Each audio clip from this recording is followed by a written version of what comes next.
fácilmente interpretar cómo va la dinámica uterina, si está siendo correcta o no está siendo correcta. Ya saben que tienen que evaluar las características del cuello, si el cuello está blando, está anterior, está posterior, grueso, etcétera, etcétera, etcétera. Recordando siempre la parte anatómica donde aprendieron que la longitud de un cuello normal es de 3 a 4 centímetros y conociendo que gracias a las hormonas del embarazo, pues al final se va a reblandecer, va a colocarse en una posición anterior en el cuello y va a comenzar a cortarse y a dilatarse. Recuerden que es importante tener en cuenta que el cuello de una paciente nulípara es diferente o se comporta de forma diferente al de una multípara, ya que el de las nulíparas o primíparas, en este caso, pues borra primero y dilata después, mientras que el de la paciente multípara borra y dilata de forma simultánea.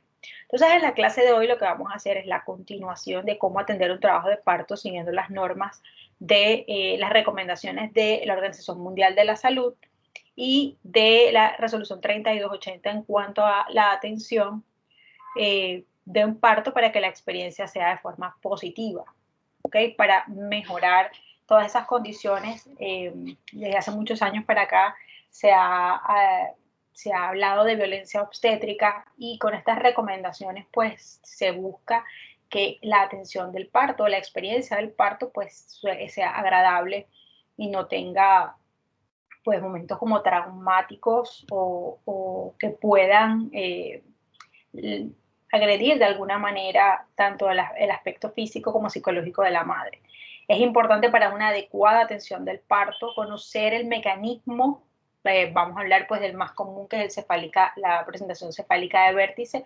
Entonces el mecanismo del parto en la presentación cefálica de vértice, los diferentes fenómenos o los diferentes tiempos que cumple el polo cefálico principalmente en su descenso a través del canal del parto. Y esto es importante porque así como ocurre en la cefálica de vértice, pudiese ocurrir en las otras presentaciones cefálicas cuando los diámetros que se presentan son adecuados, y también ocurren con la presentación podálica, que es la que vamos a ver en la clase de mañana. Entonces, al entender nosotros cuáles son estos tiempos que cumple el polo cefálico en este caso, pues vamos a entender, vamos a poder diagnosticar dónde puede estar el problema si vemos que hacemos un correcto diagnóstico de una variedad de posición de la presentación. Nos damos cuenta si la rotación interna está ocurriendo, si conocemos los planos de Hodge, nos damos cuenta si el deceso está ocurriendo y de esta forma podemos entonces nosotros diagnosticar si hay un problema con la dinámica, si hay un problema con la presentación. Pero entonces para poder diagnosticar los problemas tenemos que conocer qué es lo normal. Realmente la naturaleza es muy sabia y el parto puede ocurrir a pesar del médico. Digo a pesar porque cuando el médico no conoce los fundamentos de la atención del trabajo de parto puede provocar una distocia. ¿Okay? Entonces el producto realmente de la gestación en condiciones normales podría inclusive salir sin o a pesar de nosotros. Entonces, como nosotros somos un ente que lo que quiere es ayudar a que el parto se produzca de una forma más eficaz y rápida, debemos conocer bien cuáles son los pasos a seguir, cuáles son las maniobras que debemos utilizar, cuáles son las pautas o las recomendaciones que están establecidas a nivel internacional, a nivel nacional e internacional para la prevención de la hemorragia postparto. ¿Cuál es la forma correcta de atender el alumbramiento? La atención del alumbramiento realmente es sencilla, pero si no la hacemos bien podemos complicar el alumbramiento, y lo que sería que ya la última parte del trabajo de parto, que es algo realmente sencillo, pues lo vamos a embolatar allí por no saber hacer algo tan sencillo como son las maniobras. Entonces, bueno, vamos a dar inicio a la clase de hoy. Va, por favor, inicia Peralta, de Jocelyn.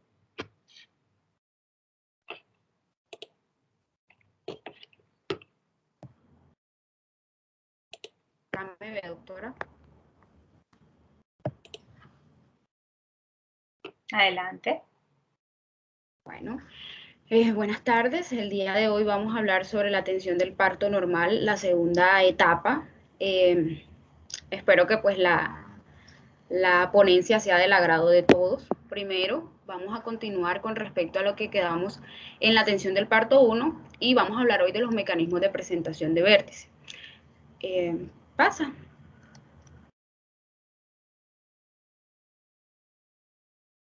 Bueno, tenemos la presentación de vértice. La presentación de vértice va a ser en el 95% de las gestantes la presentación que más vamos a encontrar. En esta, pues, el feto tiene que realizar una serie de movimientos porque recordemos que ya la madre está haciendo una ayuda al tener las contracciones uterinas, por los movimientos debido al pujo, y necesitamos que a medida que van avanzando estas contracciones y a medida que va avanzando las etapas del trabajo de parto, también el feto pues tenga unos movimientos y se adapte con respecto a la pelvis de la madre y se adapte con respecto a los movimientos que va a ir realizando. Tenemos que van a ser alrededor de 6 movimientos que vamos a ir explicando brevemente. Tenemos primero el encajamiento. El encajamiento en las multíparas cabe aclarar que clásicamente pues ocurre. Perdón que te interrumpa, pero esa no es la primera lámina que ustedes entregaron. Ah, doctora, porque la anterior lámina, pues la que les mandamos en el correo primeramente, se repetía lo que en donde las compañeras del grupo pasado quedaron. Entonces tuvimos que corregir eso. Eso estaba malo. O sea, lo que ustedes tenían en la tabla estaba malo, entonces hubiese sido muy útil que lo corrigieran y lo presentaran como debe ser. ¿Cómo así, doctora? Disculpe. Bueno, o sea, así sin lámina, a partir de, ¿cuáles son las fases del trabajo de parto? Dímelo tú a capela, pues. ¿Cuáles son las fases del trabajo de parto? Porque hay que recordar, si vamos a hablar de atención del trabajo de parto, ¿cuáles son las fases del trabajo de parto? La primera etapa, que es la dilatación, luego la segunda, que es el expulsivo. Bueno, ok, la primera parte que es la dilatación, y la dilatación se divide en cuáles fases. Activa y pasiva. Ok, a partir de qué dilatación se considera fase activa y fase latente. Es fase activa y fase latente. Fase latente y fase activa. Ok, bueno, la activa tenemos que es cuando, cuando está mayor a 4 centímetros la dilatación. No. Pues, del cuello. No, eso no es así.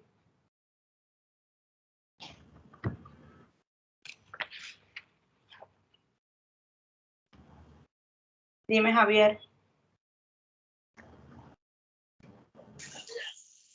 Doctora, yo tengo acá que estas fases se dividen dependiendo si la paciente es pretérmino o a término. Estamos hablando de un trabajo de parto cefálica de vértice en un embarazo normal. No te metas con patología pretérmino porque se te enrolla la cosa.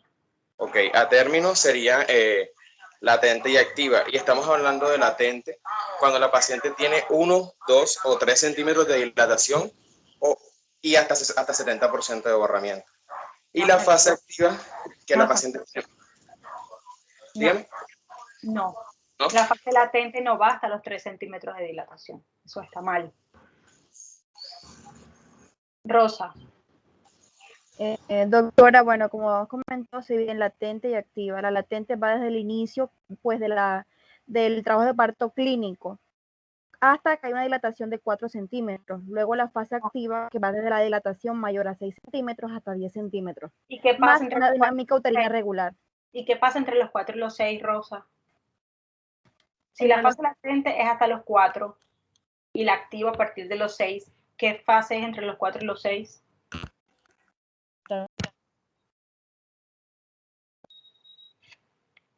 Eso leí la resolución. ¿Perdón? No sé qué está empezando, doctora. No se te escucha, Rosa, qué pena. Vale. ¿Ahora me escucha? No. O sea, se escucha como cortado con interferencia. No sé si es el micrófono, no sé si tienes auriculares colocados.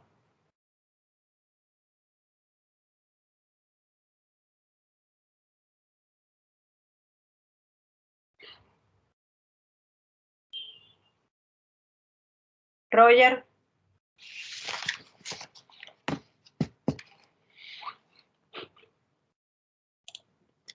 Sí, buena, doctora. Bueno.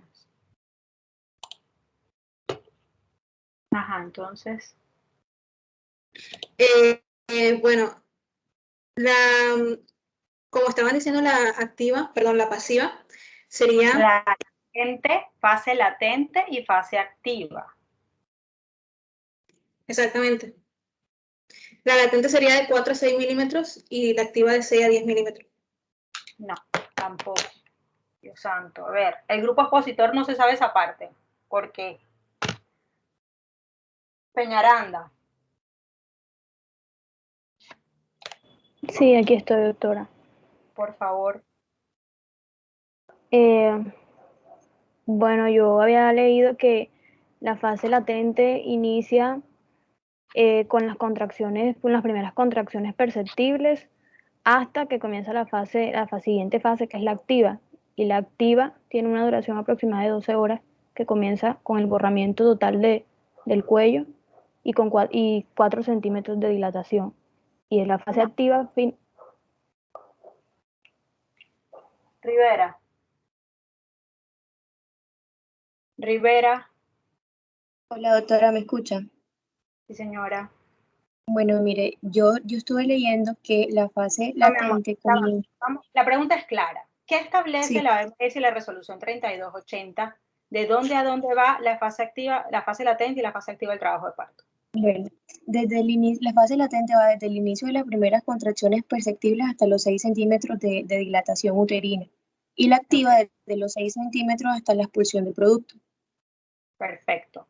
¿Por qué el resto del grupo no se conoce esa definición? Porque el resto del grupo expositor no se sabe. O sea, ¿ven por qué no debieron haber quitado la lámina? Sino por el contrario, corregirlas. El trabajo de parto no comienza con el encajamiento. El trabajo de parto comienza con la acomodación del polo cefálico al estrecho superior de la pelvis.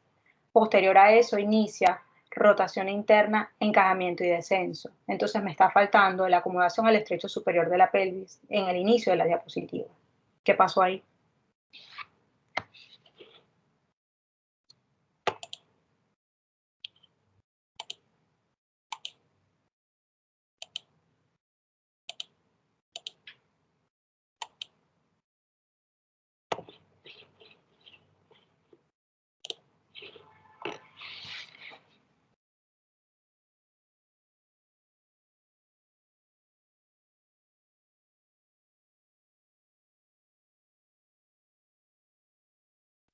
¿Quién del grupo me contesta, por favor?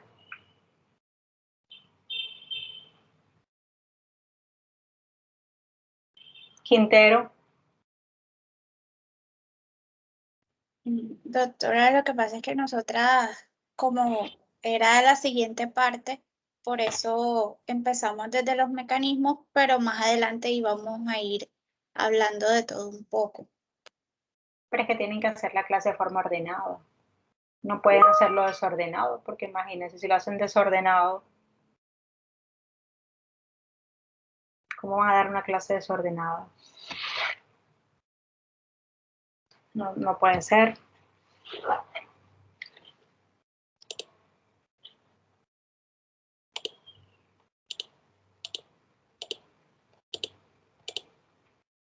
¿Qué es variedad de posición de la presentación? Quintero.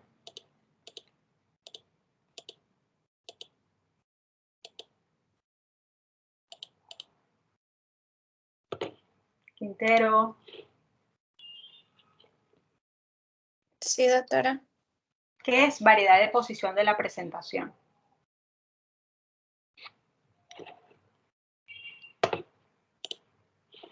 Pues no es la relación del occipucio con la pelvis.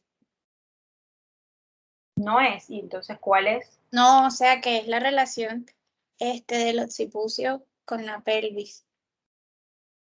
Y en las presentaciones que no son cefálicas de vértice, ¿no hay variedad de posición de la presentación?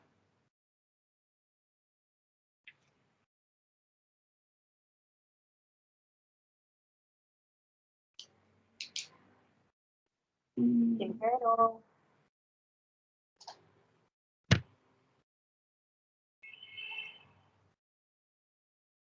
Porque si me hablas del occipucio, Loraine, solamente me estás hablando de la cefálica de vértice, porque las otras no necesariamente el occipucio.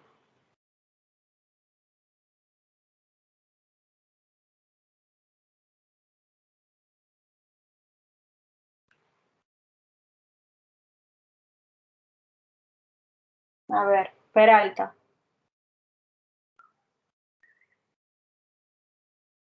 Bueno, doctora, pues yo tengo entendido que, como dijo la compañera, pues la variedad de posición va a ser cuál es la relación o cuál va a ser el acomodamiento del occipucio con respecto a los planos de la pelvis materna. Entonces, siendo así, hay 8 tipos de variedad de posición de vértice.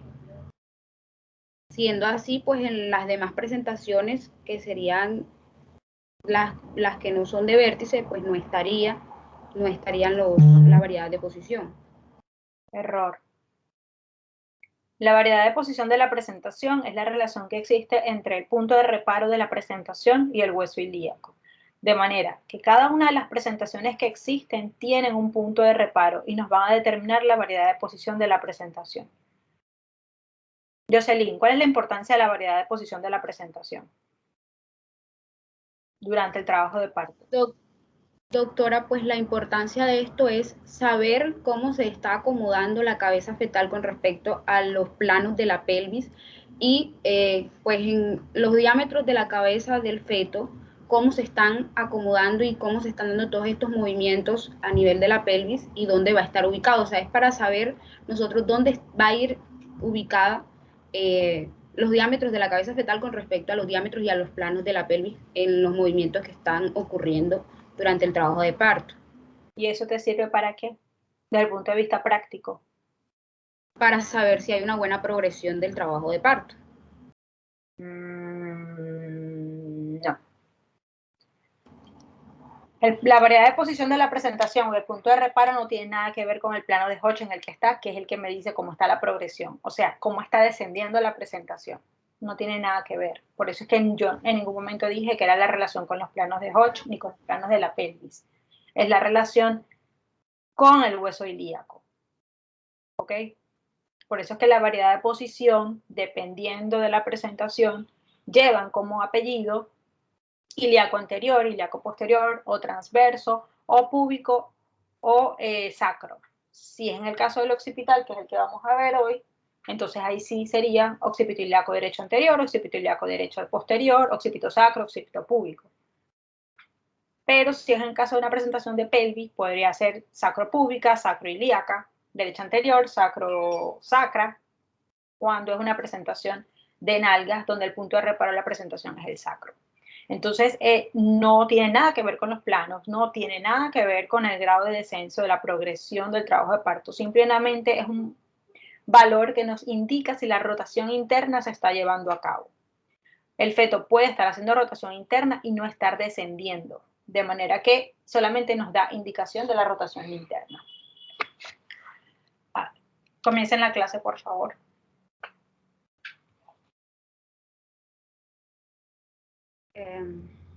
Bueno, continúo entonces pues Pero al inicio de lo que está. Perdón, pero debes comenzar con la acomodación al estrecho superior, no con el encaje. Porque, ¿en qué plano se considera que la presentación está encajada? En el estrecho superior. ¿En qué plano considera que la presentación está encajada?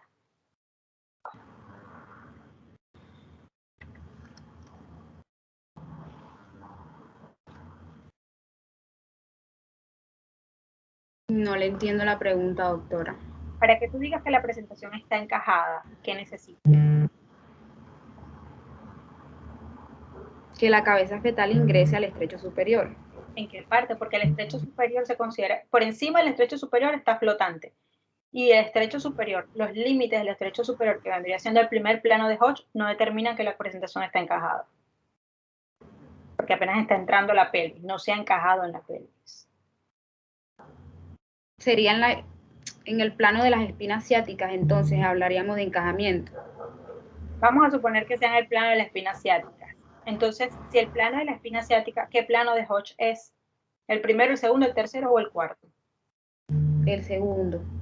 ¿Segura? El plano de las espinas ciáticas. Sí, señor. ¿Qué plano de Hodge es? Sí, señora.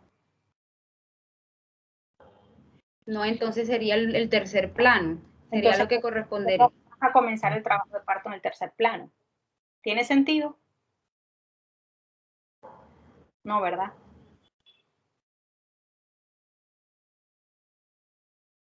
Porque no me puedes hablar primero de encajamiento porque te saltaste el primer y el segundo plano de Hodge. O sea, ¿el bebé apareció en el tercer plano de Hodge? No. Entonces, sin la lámina, háblame de la acomodación al estrecho superior. Para poder dar inicio a la... tenemos que la cabeza fetal tiene que hacer ese encajamiento o acomodarse primeramente a lo que sería el estrecho superior de la pelvis. ¿Cómo lo va a hacer?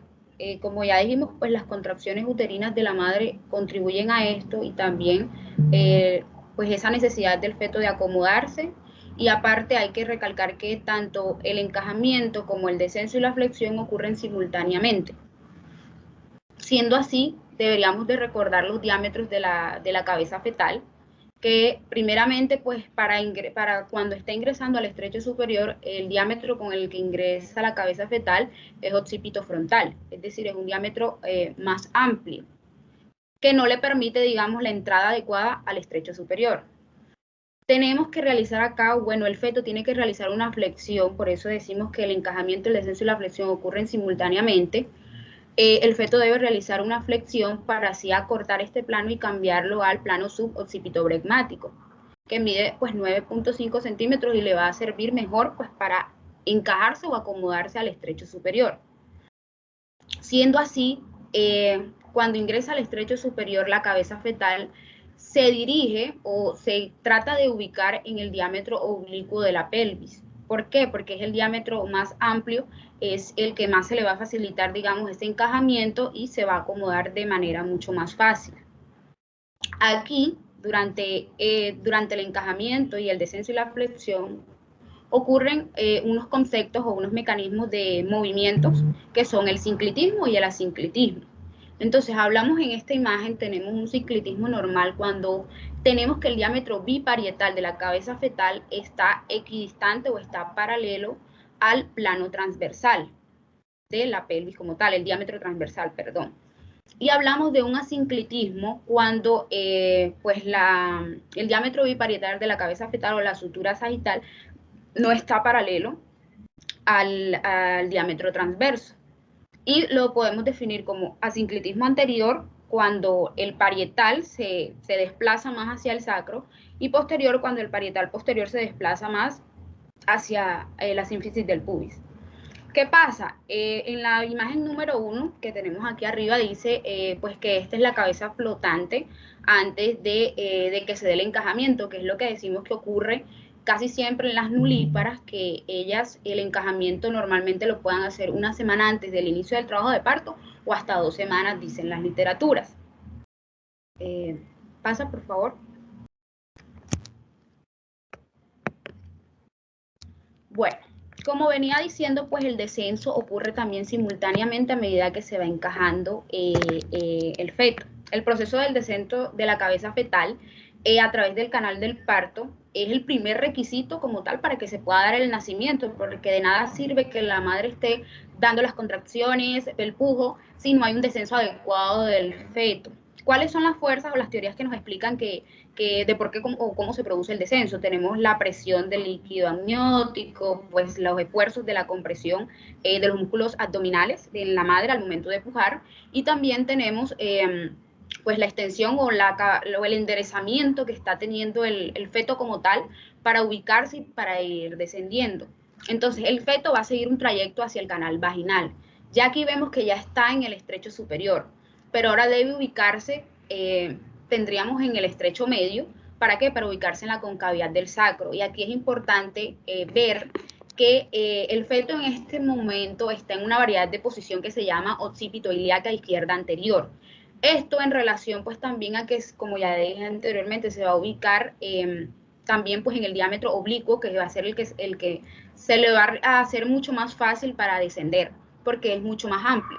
Entonces, en esta variedad de posición, que es la que comienza con el encajamiento y el descenso, tiene la propiedad de que el parietal anterior se acomoda o se ancla a la sínfisis del pubis para que le sirva como de palanca para él poder ir descendiendo.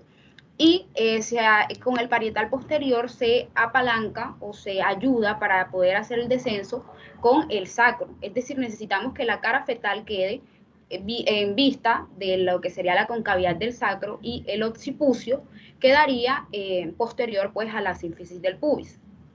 Al hablar de flexión, nos referimos a que necesitamos, o sea, el feto inicialmente ingresa con una posición indiferente. Es decir, el diámetro occipitofrontal con el que él entra no es adecuado para el ingreso y necesitamos que él tome una forma como de cilindro. Por eso decíamos que pues el feto toma esa posición de flexión gracias a la fuerza que tiene a nivel de la columna vertebral, le permite que acerque el mentón a todo el tronco y disminuye el diámetro también de la cabeza y permita todos estos movimientos de los que estamos hablando. Es decir, él flexiona y cambia el diámetro de la cabeza por un diámetro suboccipitobregmático. Es decir, la nuca del feto pues es ese punto de mayor flexión y es en el que también se va a apalancar para contribuir a que se sigan dando las fases del trabajo de parto, pues el descenso y la flexión. Adelante, pasa por favor. Bueno, hablamos ya de rotación interna cuando la cabeza fetal pues está rotando en la concavidad del sacro. Se denomina interna es porque esta rotación está ocurriendo a nivel de la concavidad del sacro. En este punto hay que tener en cuenta que como la presentación o la variedad de posición ideal que casi siempre vamos a tener va a ser la occipitoiliaca izquierda anterior. Es decir, va a estar ubicado primeramente en el diámetro oblicuo. Si nos ponemos, identificamos pues en la imagen que dice número 1, vemos la posición de la que estamos hablando, la variedad que es occipitoiliaca izquierda anterior, y si está en esta variedad necesitamos que la rotación de un giro o la cabeza fetal tenga una rotación interna de 45 grados. Siendo así, el 1 se está ubicando en el 2, el occipucio empieza a girar y ahora queda equidistante con el diámetro transversal de la pelvis. Luego realiza otro giro y ahora quedaría en una posición, en una variedad de posición, occipitoiliaca izquierda posterior, y en el último giro dentro de la concavidad del sacro, la cabeza fetal cambiaría de diámetro y ya no estaríamos en occipitoiliaca izquierda anterior, sino occipitopúbica, y también quedaría equidistante en el diámetro anteroposterior del estrecho inferior de la pelvis. Pasa, por favor. Bueno, después de la rotación interna, pues la cabeza del móvil fetal va a alcanzar la vulva. ¿Y qué va a ocurrir aquí? La nuca nuevamente se va a apoyar. Recordemos que ya aquí estamos ante un plano anteroposterior del estrecho inferior. Al estar ya cercano a la vulva, la cabeza fetal va a anclarse. Miren cómo podemos ver aquí que la nuca queda en ese espacio entre la sínfisis del pubis y el sacro. Es decir, le sirve de palanca, le sirve de impulso para poder extenderse y para poder salir del canal de parto. Entonces, también ocurre aquí algo que es la retropulsión del sacro, que en las primeras clases pues la doctora nos explicaba que al momento en que se da la extensión, la fuerza que tiene el feto al momento de salir hace que se dé una retropulsión del sacro y este diámetro anteroposterior puede aumentar hasta 11.5 centímetros. Y la rotación externa, aquí podemos ver en la imagen más pequeña de cómo se ve el cráneo, vemos que ya aquí cambia. Recordemos que estábamos en un diámetro anteroposterior y ya aquí volvemos a un diámetro oblicuo. Es decir, la cabeza rota nuevamente, pero ya por fuera, y toma ese mismo diámetro oblicuo o toma esa posición con la que inició. Y algo importante aquí también, la rotación externa, primero va a salir el bregma, luego va a salir la frente, luego va a salir la cara del feto y por último pues sale el mentón. Pasa, por favor. Bueno, y durante la expulsión, que es el proceso o el movimiento más rápido que realiza durante todo el trabajo de parto del feto, va a estar dado porque pues ya salió la cabeza como tal, ya hizo la rotación externa y ahora los ángulos biacromiales en esta posición se van a ubicar en ese ángulo anteroposterior entre la sínfisis del pubis y el coxis. Y primero se va a apoyar el hombro anterior, se va a apoyar en la sínfisis del pubis, como lo he venido diciendo, se apalanca, digamos, y toma fuerza de ahí para poder expulsarse. Entonces sale después el hombro anterior y por último sale el hombro posterior. Luego, y por último, pues en el ángulo anteroposterior del estrecho inferior de la pelvis se van a ubicar los ángulos bitrocanterios. ¿Para qué? Para que también se apalanque por medio de la sínfisis del pubis y también pueda salir tanto el tronco como las extremidades inferiores del feto. Pasa, por favor. Bueno, hablando ya como tal de la asistencia o el manejo que debemos realizar ante el trabajo de parto, pues van a ser todos aquellos procedimientos, tanto diagnósticos como terapéuticos, que debe tener en cuenta todo todos los que están atendiendo a esta madre, todo el personal capacitado para iniciar pues el manejo del trabajo de parto. Vamos a tener los requisitos que debemos tener en cuenta, que van a ser un diagnóstico de un trabajo de parto, la evaluación materno-fetal al ingreso del trabajo de parto, cuáles son las indicaciones de preparación para el preparto, cómo va a ser la evaluación materno-fetal durante el trabajo de parto, cuáles son los procedimientos en el preparto y cuál va a ser el traslado a la sala de parto. Paso, por favor. Perdón. ¿Vas a explicar la lámina anterior, o sea, ítem por ítem o no? Ítem por ítem, doctora. Ajá, sí, pregunto. Sí, ítem por ítem.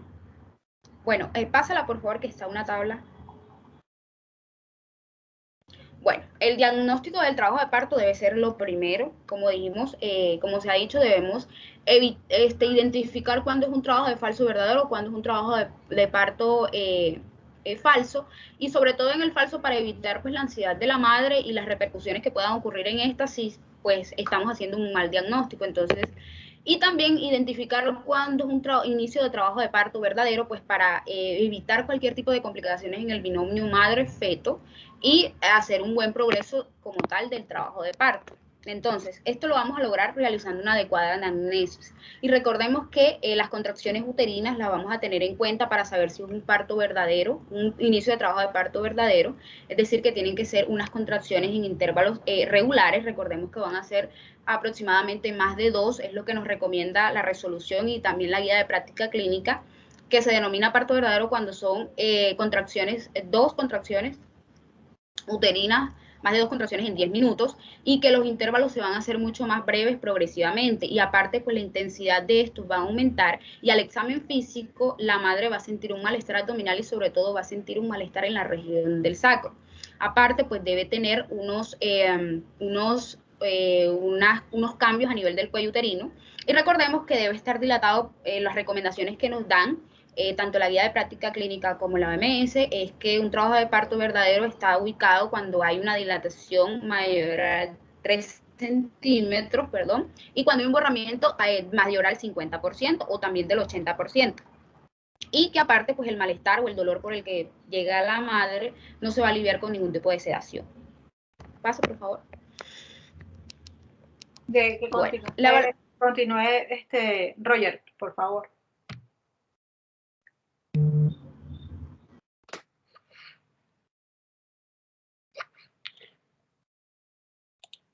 Listo, un segundo.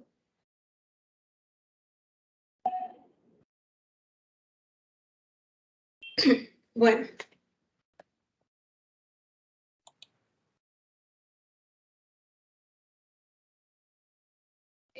¿Ya pasó la diapositiva, no es? Sí, ¿tú la puedes ver? Me carga lento. Bueno, voy a prender aquí la cámara.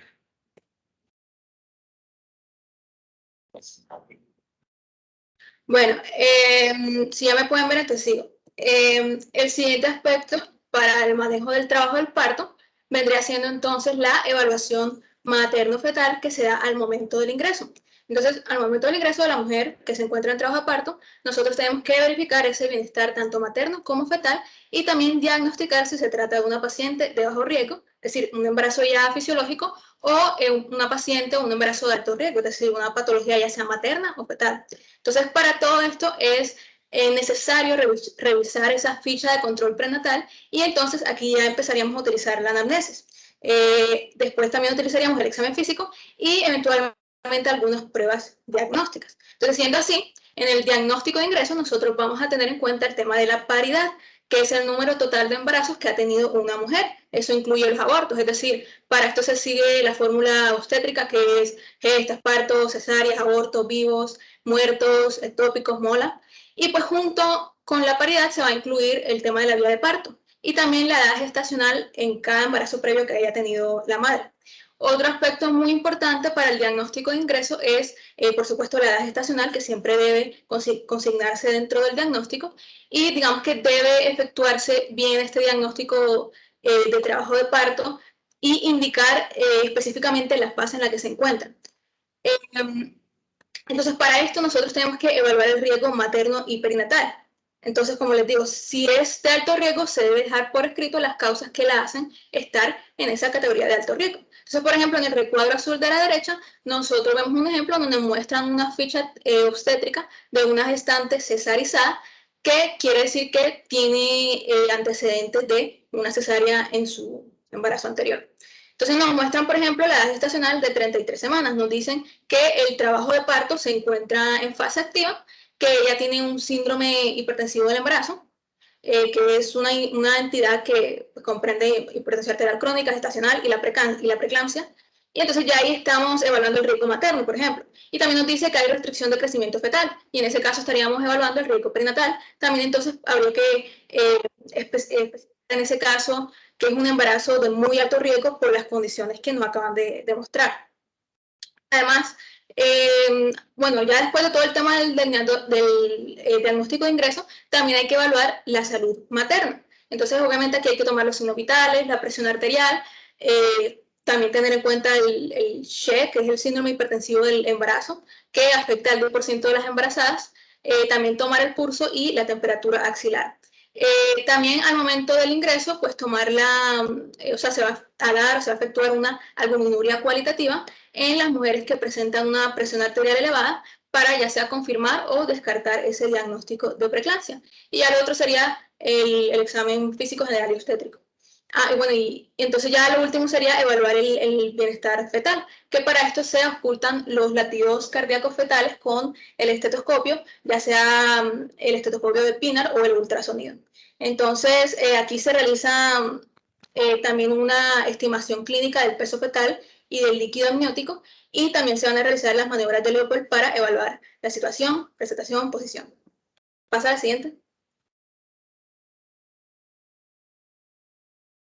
Bueno, de igual forma también deben existir ciertas indicaciones de preparación para el preparto. Aparte, la evaluación diagnóstica al momento del ingreso en el trabajo de parto permite decidir la vía de parto. Entonces, si según los antecedentes es necesario una operación cesárea, por ejemplo, por una presentación pódica, entonces la paciente va a estar trasladada al pabellón para la cesárea. Y si de acuerdo, por ejemplo, a sus antecedentes, la mujer es candidata al parto vaginal, entonces se indicará el traslado al preparto. Y es ideal que el traslado al preparto se haga cuando la paciente se encuentre en fase activa, es decir, cuando haya un cuello 100% borrado y una dilatación mayor a 4 centímetros. Si la paciente ingresa en el trabajo de parto, pero aún no está en fase activa, pero presenta dolor moderado, entonces se recomienda el tema de la deambulación, que deambula un par de horas, y así, digamos que con el paso del tiempo se va reevaluando su situación. Entonces, en la ficha clínica se van a registrar las indicaciones médicas, entre las que es necesario destacar las que se nos muestra en la diapositiva, que son deambulación, reposo, alimentación, enema rectal y preparación puboperineal. En el caso de la deambulación, durante toda la fase de dilatación es posible que se realice este proceso, por así decirlo. Aquí se describe que el dolor de las contracciones uterinas es mejor tolerado en posición erecta que en posición de cúbito, y que el periodo de dilatación puede acortarse levemente con la deambulación. Entonces, la paciente puede caminar incluso si ya se ha instalado el catéter de analgesia epidural continua. En cuanto al reposo, si la mujer lo refiere, puede permanecer en cama durante esta fase. Si ese es el caso, la posición materna en la cama debe ser de cúbito lateral o semisentada. El decúbito supino se asocia a compresión de la vena cava por el peso del útero, y eso puede originar hipotensión supina. También le da a la madre náuseas, vómitos, y puede generar bradicardia fetal. En cuanto a la alimentación, lo que son las náuseas y los vómitos van a ser frecuentes durante el trabajo de parto, además porque hay que tener en cuenta que en las embarazadas el vaciamiento gástrico es lento. Y esto va a aumentar el riesgo de aspiración de contenido gástrico. Es por esa razón que la alimentación debe restringirse durante el trabajo de parto. Solo se permite la ingesta de líquidos, ya sea agua, helado, jalea, y pues debe ser en escaso volumen. En el caso del enema rectal, la mejor evidencia actualmente disponible muestra que un enema rectal de rutina no va a disminuir el riesgo de morbilidad neonatal o de infecciones de la episiotomía. Sin embargo, para la paciente puede resultar incómodo la salida de deposiciones durante el parto por el mismo empujo. Entonces, especialmente con mujeres con historia de constipación, si la paciente lo estima conveniente, se va a indicar un enema rectal, pero de bajo volumen. Ahora, en la guía de la OMS de 2018, no se recomienda realizar enemas para reducir el uso de conducción de trabajo de parto, porque es cierto que se pensaba antes que su administración podía estimular las contracciones y acortar la duración del parto, pero realmente no se ha demostrado que un uso sistemático de enemas reduzca esa duración del trabajo de parto ni que aporte otro tipo de beneficios clínicos. Entonces, se considera una intervención un poco invasiva y que puede generar molestias incluso para algunas mujeres. Con respecto a la preparación puboperineal, lo que se indica es un aseo del área genital con agua. Realmente se ha demostrado que el rasurado del área puboperineal no va a reducir ese riesgo de infecciones de la episiotomía, de modo que no es una indicación rutinaria. De todas formas, es importante evaluar cada caso y especialmente en mujeres con mucho vello perineal. En ese caso, el corte de vello púbico, más no rasurado, que es distinto, es, digamos, que una opción razonable. En la guía de la OMS de 2018 no se recomienda el rasurado púbico perineal, que sea de rutina antes del parto, y digamos que esa recomendación se aplica a cualquier rasurado en la zona genital externa en el contexto de un parto vaginal, pero digamos que esto no se aplica a las mujeres a las que se les prepara una cesárea. Siguiente diapositiva. Ya durante el trabajo de parto, se tiene entonces que se debe vigilar la salud y la condición materna y fetal. Entonces, la mujer en esos momentos se va a encontrar ya sea deambulando o en su cama y tiene que ser controlada a intervalos regulares como se indica en la diapositiva, donde dice la parte de evaluación de la mujer. Entonces, ahí se le deben tomar los signos vitales, la presión, la temperatura cada hora. Se le debe controlar la dinámica uterina cada 30 minutos en caso de que sea manual o de modo continuo si se usa monitor. Y también se le debe hacer tacto vaginal, pero el número de tacto vaginal debe restringirse porque mientras mayor sea el número de tacto vaginal durante el trabajo de parto, mayor va a ser el riesgo de endometritis en el puerperio. Entonces, para esto se recomiendan al menos 5 tactos vaginales. De hecho, el tacto vaginal no se efectúa regularmente cada cierto número de horas, sino que cada vez que sea necesario para cambiar el manejo clínico, es decir, para que pueda cambiar conductas clínicas. También se debe evaluar al feto y para esto se hace una vigilancia de latidos cardíacos fetales en relación a las contracciones. Entonces esto se puede efectuar intermitentemente, es decir, cada 15 minutos durante la dilatación y cada 5 minutos en el expulsivo, ya sea con el estetoscopio de Pinner o el Doppler fetal. O con el monitoreo electrónico de los... Sí, o sea, para realizar el monitoreo electrónico de los cardíacos fetales, de los latidos cardíacos fetales. También se va a evaluar la variedad de posición fetal, que consiste en determinar la relación del punto de reparo de la presentación con respecto a la pelvis materna, que digamos que eso era lo que estábamos hablando ahorita. ¿Puedes pasar a la siguiente? Vamos a hablar ahora del tacto vaginal obstétrico durante la evaluación materno-fetal en el trabajo de parto. El tacto vaginal obstétrico durante el trabajo de parto tiene que precisar ciertas características del cuello uterino, de las membranas fetales, de la pelvis materna y de la sensación fetal. Entonces vamos específicamente a hablar de lo que ocurre a nivel del cuello uterino. Lo primero es que se debe medir el grado de borramiento cervical o el grado de acortamiento cervical. Lo que tenemos que saber es que la porción vaginal del cuello uterino mide 2 centímetros. Entonces, si el cuello mide 2 centímetros en el tacto vaginal, diremos que está largo. Y si el cuello mide 1 centímetro, diremos que está 50% borrado. Lógicamente, las diferentes longitudes del cuello se van a expresar como diferentes porcentajes de borramiento. Digamos que se considera completamente borrado, es decir, 100%, o sea, cuando ya llega al 100%, y y digamos que lo tenemos que diferenciar de esta forma. Entonces, luego se tiene que medir la dilatación cervical, que esta se va a medir en centímetros.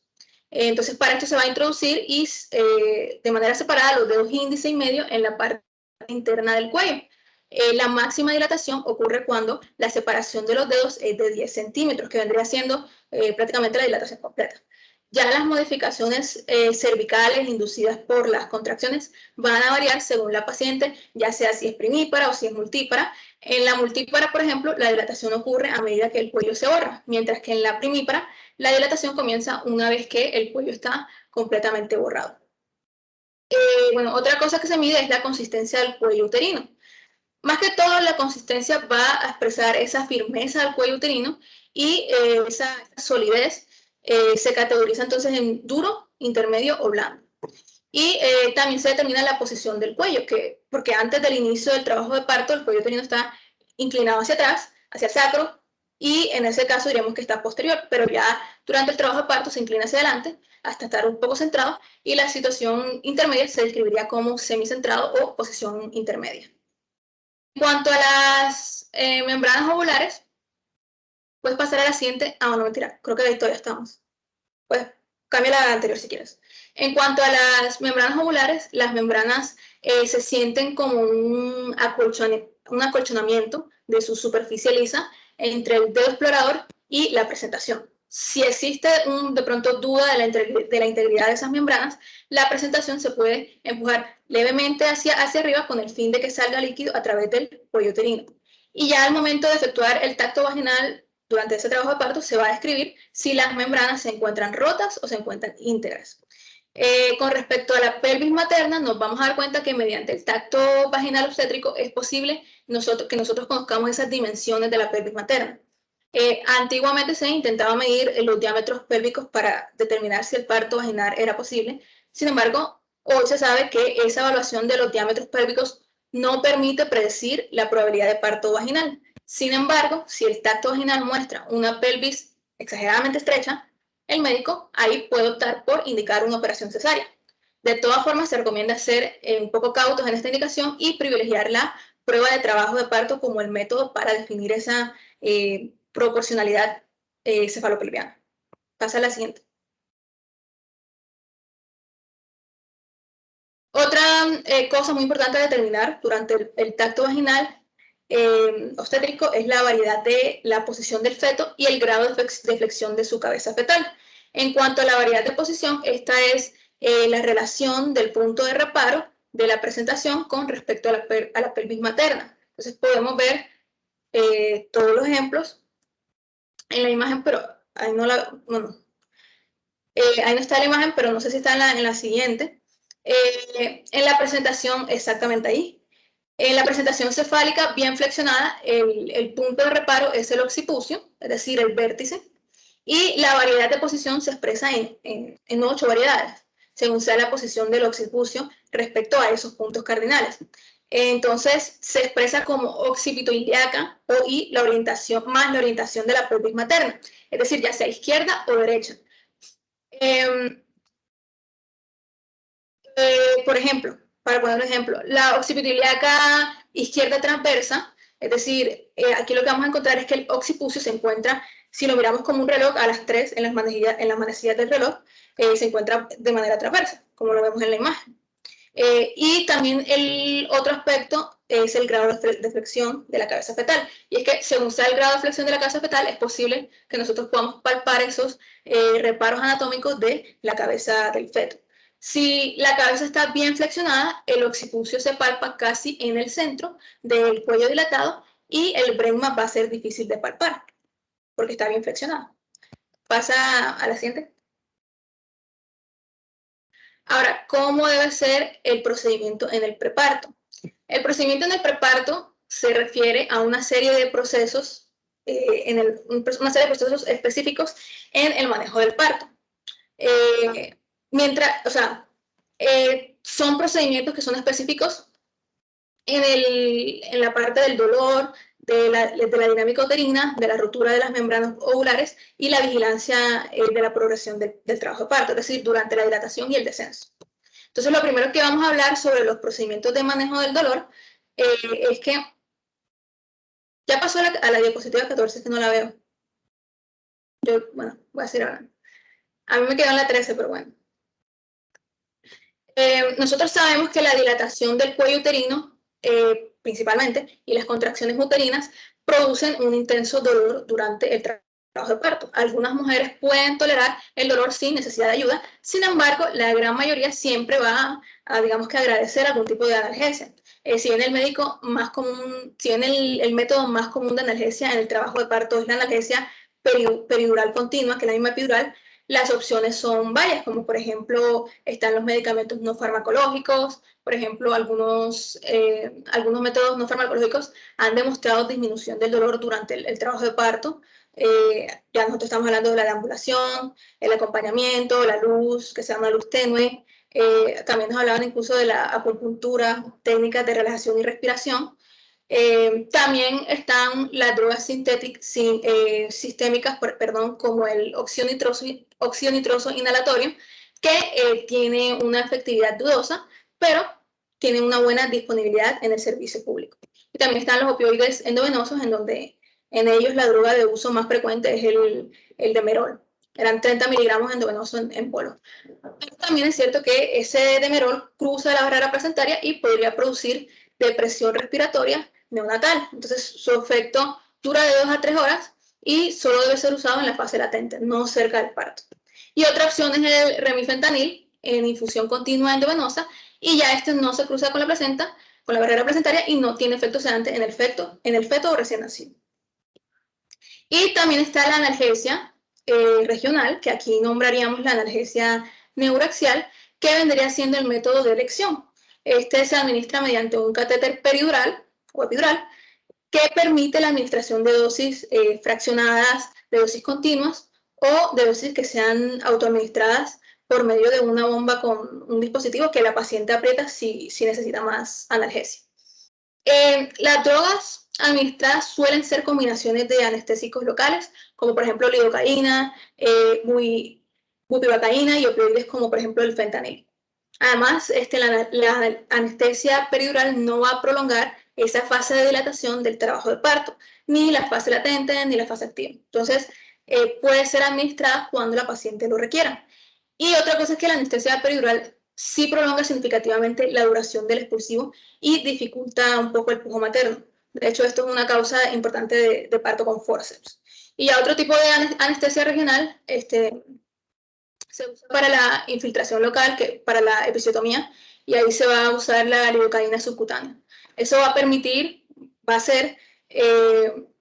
que la incisión y la reparación sean sin dolor en la paciente. Y otro proceso para el procedimiento en el preparto sería el manejo de la dinámica uterina. Entonces, el control de la dinámica uterina debe hacerse cada 30 minutos, ya sea de manera manual o en forma continua, como yo había dicho anteriormente, es decir, con la monitorización ya sea electrónica o cardiotográfica. Todo esto es para asegurarse que se encuentra dentro del rango normal. Ya la dinámica uterina normal en la fase activa es de 3 a 5 contracciones en 10 minutos. Ahora, existen alteraciones de la dinámica uterina. Por ejemplo, está la hiposistolia y la taquisistolia. La hiposistolia presenta una dinámica uterina menor a 3 contracciones uterinas en 10 minutos durante la fase activa. En ese caso, el manejo de la hiposistolia puede efectuarse mediante aceleración oxitóxica, es decir, infusión endovenosa continua de oxitocina, o la rotura artificial de membranas. Y la otra alteración sería la taquisistolia, que presenta una dinámica uterina mayor a 5 contracciones en 10 minutos. Y aquí ya la taquisistolia provoca que se mantenga alto el tono uterino, impidiendo esa correcta oxigenación fetal. En ese caso, el manejo de esa taquisistolia sería suspender la aceleración oxitóxica en caso de que la mujer lo estuviera recibiendo y aplicar tocolisis, que es de emergencia para reducir la fuerza y la frecuencia de las contracciones. Entonces, por ejemplo, está nitroglicerina o fenoterol en bolo endovenoso. Otro proceso en el preparto sería la rotura de las membranas ovulares, que se refiere a la solución de continuidad de las membranas fetales, ya sea el amnios y el corium. Y esto pues, va a dar la salida al líquido amniótico. Entonces, este proceso puede ocurrir ya sea espontáneamente o artificialmente. En este caso, la rotura espontánea de membranas ocurre durante el parto, durante el trabajo de parto, habitualmente entre los 6 y los 8 centímetros de dilatación. Esa rotura espontánea de membranas que se produce antes del inicio del trabajo de parto se va a llamar rotura prematura de membranas. Rotura prematura de membranas. Esto ocurre en un 10% de los partos de término. Si la rotura prematura de membranas ocurre en un embarazo de menos de 37 semanas, se llama rotura prematura de membranas, pero de pretérmino, o sea, pretérmino de membranas. Ahora, la rotura artificial de membranas es un procedimiento que puede efectuarse durante el trabajo de parto, sin embargo, no es indispensable efectuarla siempre.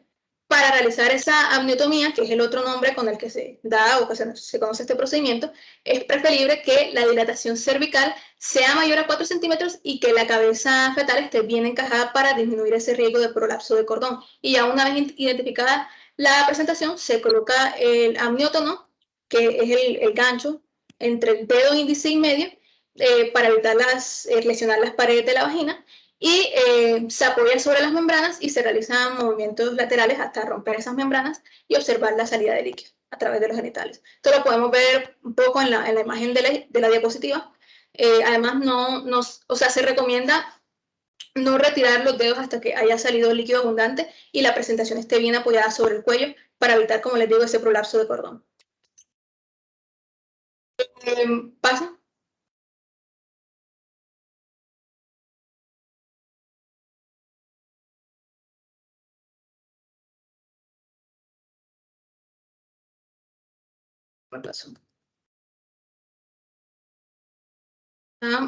Pasó a la 16, me imagino.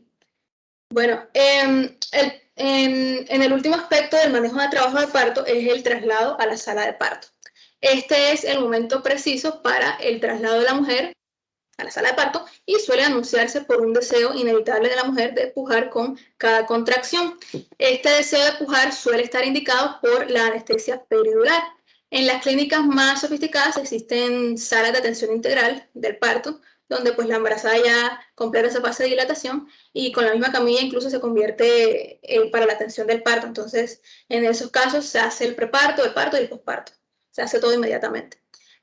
También la atención inmediata del recién nacido se hace en el mismo lugar en esos casos, a la vista de la madre. Entonces, el traslado a la sala de parto sería en el momento de atender el parto y para ello se tienen que vigilarse dos criterios. Lo primero es la dilatación completa y lo segundo es el descenso en espinas, que sean mayor, sería más de 2 positivo, mayor a 2.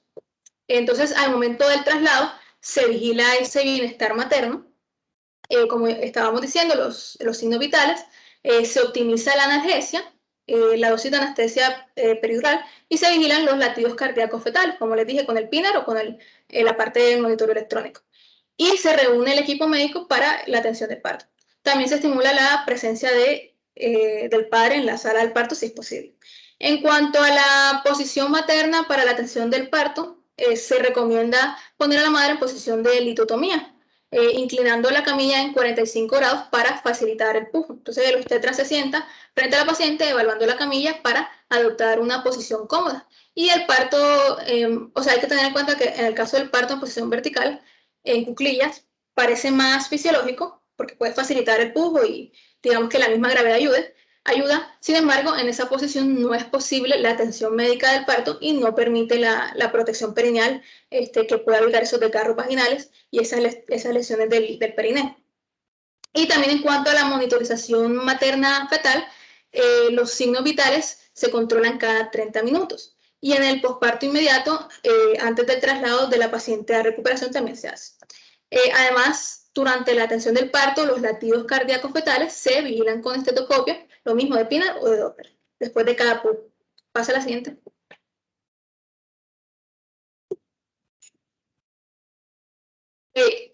Aquí hablaremos entonces, vamos a hablar ahora del manejo del primer periodo de la etapa del trabajo de parto. El primer periodo, según lo vimos en la clase pasada, consiste en el borramiento y la dilatación cervical. Esta etapa se compone de 2 fases. La primera fase, que es la latente, que inicia con las primeras contracciones perceptibles hasta que comience la fase activa. Y ya la segunda fase es la fase activa, que comienza con un cuello 100% borrado y con 4 centímetros de dilatación y ya termina con la dilatación completa, que son 10 centímetros. En esa fase activa... Se hizo la corrección a anterioridad y ya has cometido el error 2 veces. La fase activa no comienza a los 4 centímetros, la fase activa comienza a los centímetros según la resolución 3280, que es la más actualizada. Entonces, por favor, no vuelvas a decir que la fase activa comienza a los 4 centímetros porque no es así. ¿Okay? Sí, discúlpame, me di cuenta cuando ya lo dije.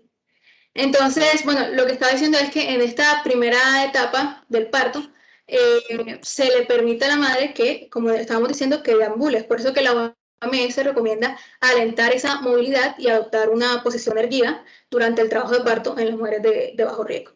Entonces, si la madre desea, se puede sentar en una silla cómoda. Las pacientes en trabajo de parto activo también deben evitar esa ingestión de alimentos sólidos, y de hecho la OMS recomienda la ingesta de líquidos en pacientes de bajo riesgo. Las madres también tienen permitido ingerir líquidos claros, ya sean trozos de hielo o preparaciones para humedecer su boca, y esto está recomendado también por la OMS. Cuando se requieran cantidades importantes de líquidos y de calorías por un trabajo de parto prolongado, entonces ahí ya se pueden administrar, pero ya vía intravenosa.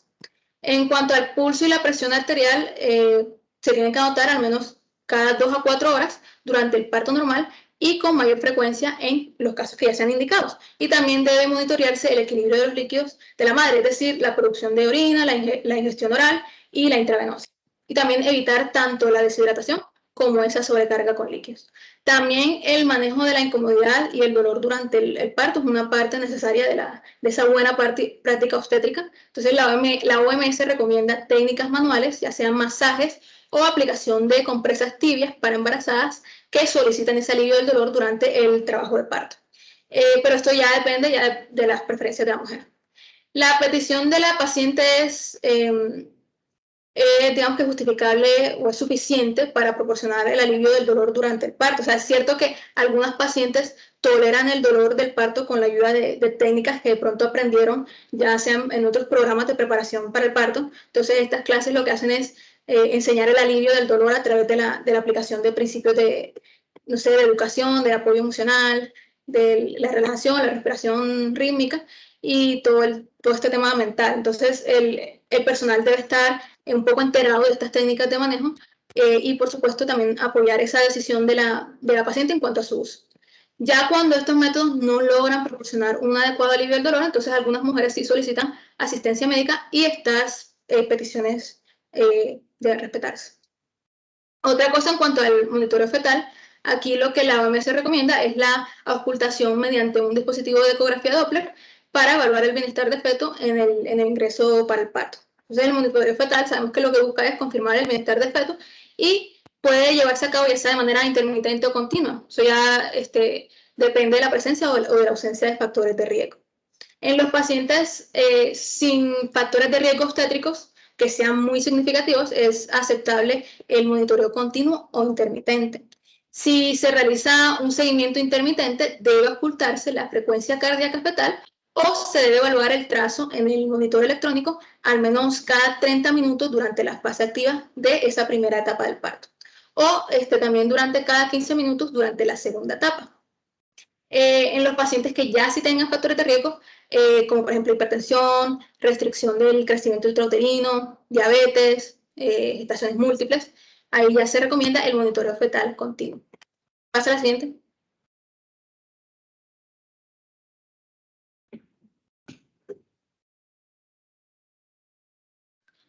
Vamos a hablar ahora del manejo del segundo estadio del trabajo de parto. El segundo periodo o etapa del trabajo de parto consiste en la expulsión fetal.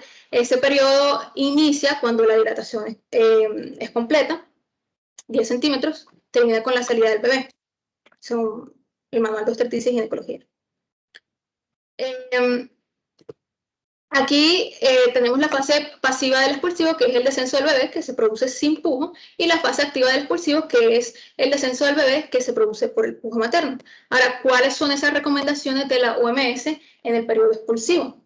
La OMS nos habla de las posiciones para dar a luz y nos dice que tanto para mujeres sin anestesia epidural como para mujeres con anestesia epidural se recomienda alentar la adopción de una posición para dar a luz que sea de la elección de la madre. incluso las posiciones erguidas, como estábamos diciendo, y en cuanto al método para pujar, nos dice que se debe alentar y asistir a las mujeres en el periodo expulsivo para que sigan su propia necesidad de pujar. Pasa a la siguiente.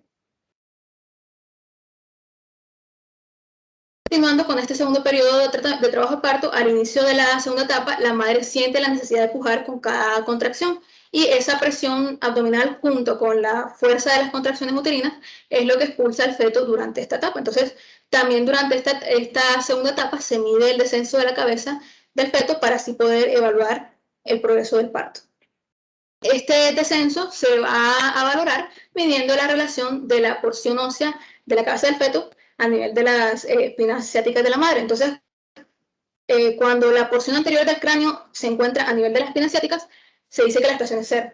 De tal forma que para conocer la estación de la cabeza fetal se calcula el número de centímetros a partir de esas espinas ciáticas. Por ejemplo, cuando la porción anterior de la cabeza se encuentra 2 centímetros por encima de las espinas ciáticas, se dice que se encuentra en una estación de -2. Pero cuando ya, por ejemplo, la porción anterior del cráneo se encuentra 3 centímetros por debajo de las espinas ciáticas, entonces se dice que es +3.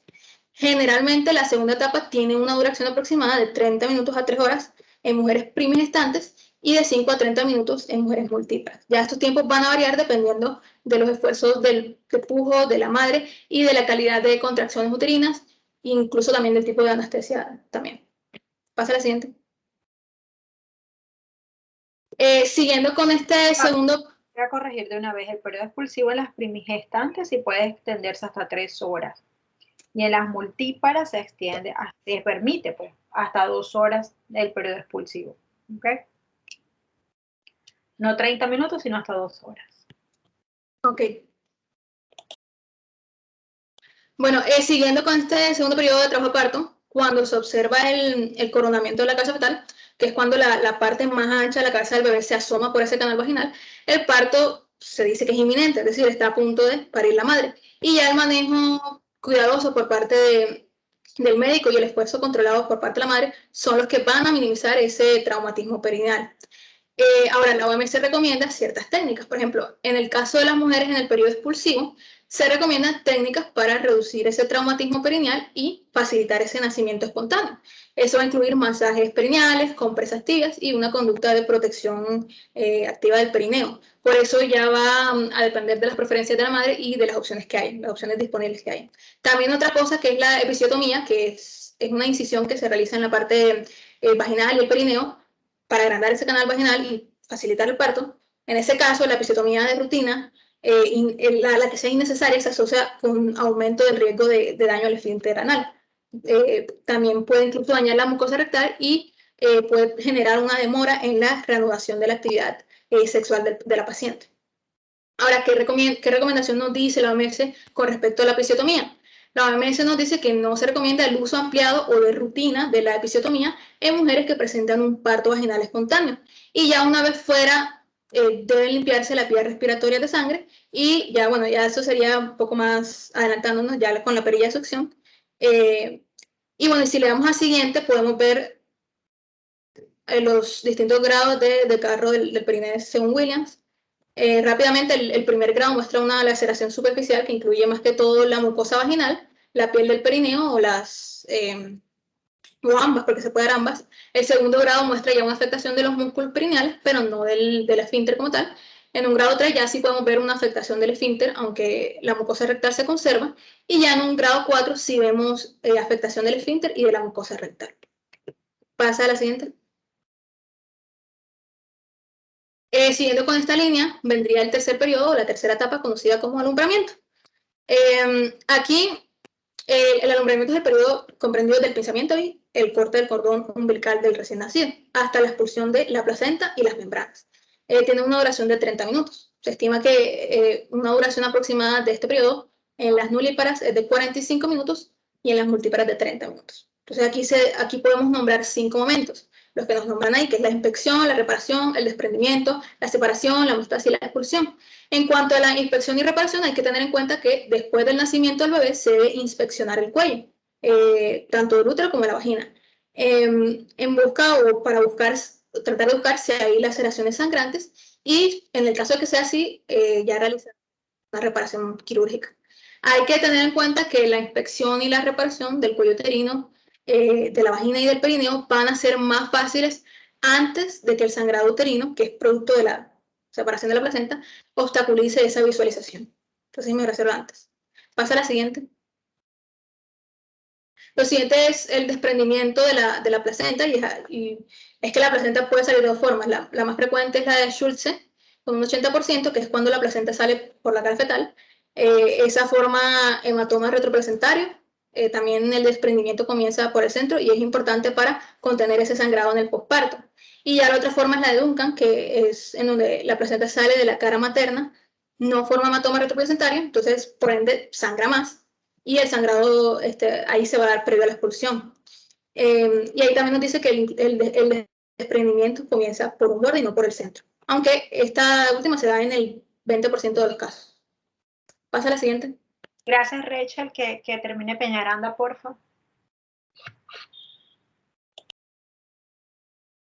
Bueno, entonces continuando con la separación, pues la separación de la placenta ocurre 2 a 10 minutos después del final de la segunda etapa, pero puede tardar hasta 30 minutos o más para separarse de manera espontánea. Los signos de separación placentario son, primero, la sangre fresca procedente de la vagina. Hay un alargamiento también del cordón umbilical fuera de la vagina. Se eleva en el fondo del útero. El útero se vuelve firme también y globular al momento de palparlo. Cuando aparecen estos signos, es seguro ya aplicar tracción suave sobre el cordón. En cuanto a la hemostasia, hay un mecanismo de hemostasia porque al salir la placenta hay hemorragia.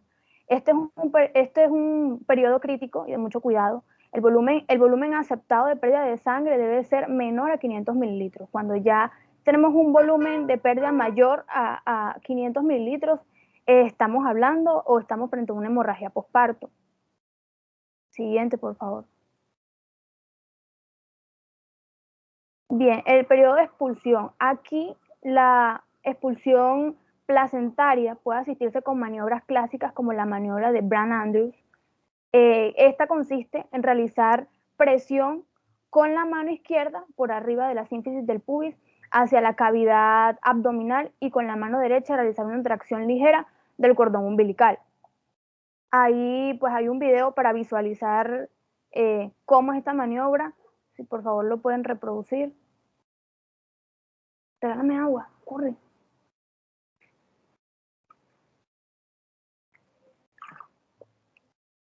No, esa no es la anterior.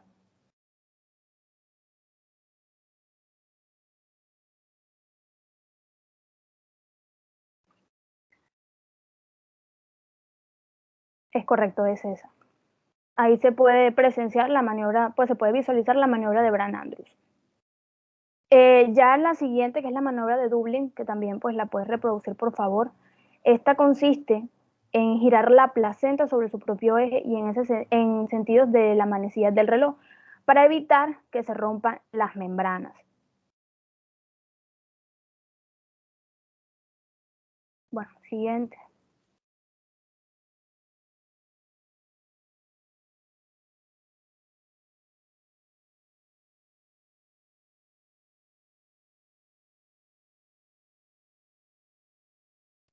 El micrófono, Camila. Micrófono. Qué pena. Bueno, en cuanto a la inspección de la placenta, entonces, al terminar el alumbramiento, se debe corroborar la integridad de la placenta y del cordón umbilical para asegurarse de su salida completa y detectar pues, anormalidades placentarias.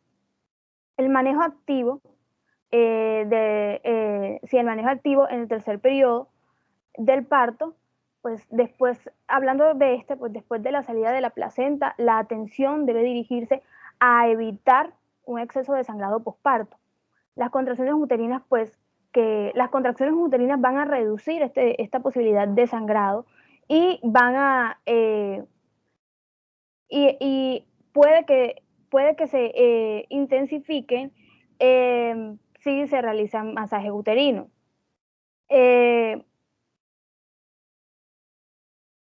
La OMS recomienda que pues no se debe hacer masaje uterino como intervención para prevenir la hemorragia.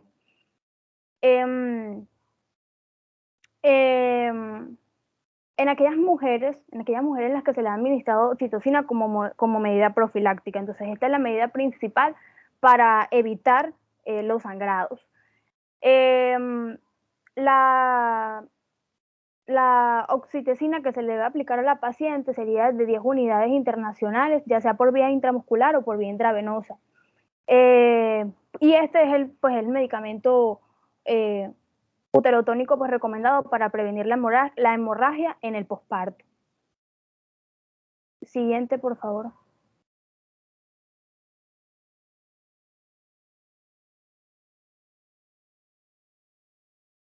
Bueno, hablando del cuarto periodo del trabajo de parto, que corresponde al alumbramiento, aquí se presenta o inicia una hora después de la salida de la placenta.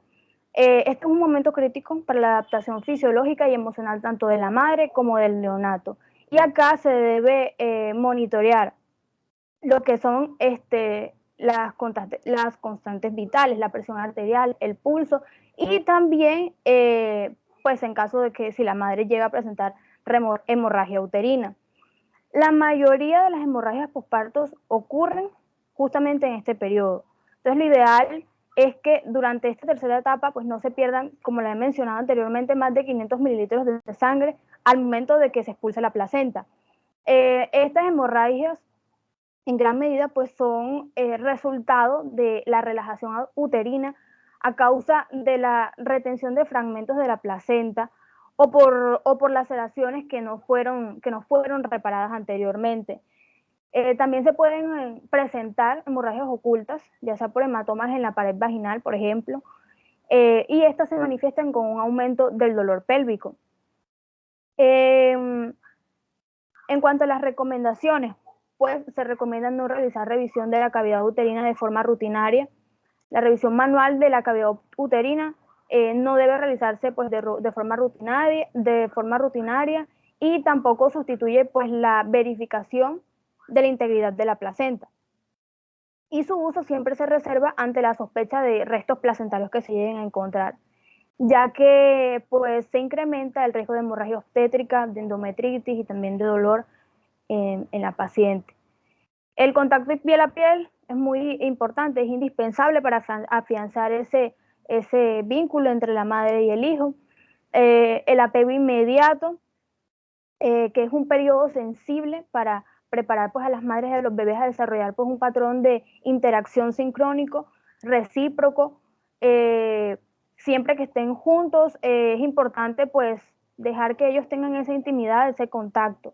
La lactancia materna inmediata, que es un requisito fundamental, pues siempre en estas pacientes, pues al momento del parto. El inicio temprano del amamantamiento siempre va a ser beneficioso tanto para la salud del bebé como para la de la madre.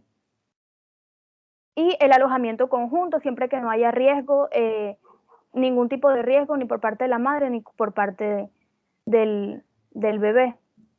Siguiente, por favor. Bueno, ya aquí en este punto vamos a hablar acerca de la medicación. Y es que hay dos tipos de analgesia. Una analgesia sistémica y una analgesia neuroaxial. En la analgesia sistémica vamos a tener diferentes fármacos, como lo son los opioides, como lo son los AINES, los antiespasmódicos, el acetaminofén, y también una adicional que sería la terapia no farmacológica. Aquí podemos incluir pues esos métodos que también fueron mencionados antes, por ejemplo, la acupuntura, la aromaterapia, que son terapias alternativas que utilizan ciertas maternas, que les ayuda siempre a manejar todo lo que tiene que ver con el miedo, la ansiedad, la preocupación. En la guía de la OMS de parto humanizado se recomiendan técnicas de relajación como es la relajación muscular progresiva, la respiración, la música, la meditación, el acompañamiento también. Bueno, estas para embarazadas sanas que soliciten, en el caso de que soliciten alivio del dolor durante su trabajo de parto. Y bueno, todo depende de lo que prefiera la paciente. Las opciones de alivio del dolor no farmacológicas pues pueden variar mucho dentro de un mismo entorno y en los contextos diferentes. Y esto podría preferir otras técnicas que desea la madre. Bien, ya ahora pues nos vamos a centrar principalmente en la anestesia, en la analgesia sistémica. Aquí los opioides son como la primera opción porque son los fármacos que más se utilizan en la práctica clínica durante el trabajo de parto. Entonces, vamos a ver aquí cuáles son los que se pueden utilizar. Sin embargo, cabe recordar que la anestesia neuroaxial siempre va a ser la primera elección, la que se va a preferir porque es la más eficaz. Y ya luego se puede utilizar pues, la analgesia sistémica si la paciente lo requiere. Bueno, y en la analgesia neuroaxial, que lo vamos a ir viendo, encontramos la epidural, la espinal y la combinada. Bueno, siguiente, vamos a iniciar con pues los opioides, que estos son fármacos que actúan sobre diferentes receptores opioides. Entonces hay varios receptores como los mu, como el delta y los receptores kappa, pero el efecto analgésico, que es el que nosotros buscamos, se da por la unión de hacia los receptores mu, que estos son utilizados pues aquí en el manejo del dolor en la obstetricia. Entre estos medicamentos se resalta la mepiridina, porque ha sido el que más se ha utilizado en el dolor del trabajo de parto. Y las características de este es que es un opioide de larga duración y se utiliza en dosis de hasta 25 miligramos vía intravenosa y 50 miligramos vía intramuscular. Tiene una vida materna de 2 a 3 horas, pero la vida media fetal de este fármaco es de 13 a 23 horas. Esto se da porque las enzimas hepáticas del feto pues no están desarrolladas aún, entonces cuando pues al momento de que la mamá produce ese proceso de metabolizar el medicamento, hay un metabolito activo que se genera en el cuerpo de la madre y este metabolito atraviesa la placenta. Entonces, por eso es que se dice que es muy neurotóxica. Y al ser ella neurotóxica, pues va a hacer que el bebé pueda convulsionar, tenga retardo en la lactancia materna, tenga depresión respiratoria y, bueno, entre otras complicaciones o efectos adversos. Sin embargo, es el más usado y, de hecho, pues lo siguen utilizando en la analgesia del trabajo de parto. Y pues también es que el Colegio Americano de Obstetricia y Ginecología lo contraindicó, ya lo contraindicó para el trabajo de parto.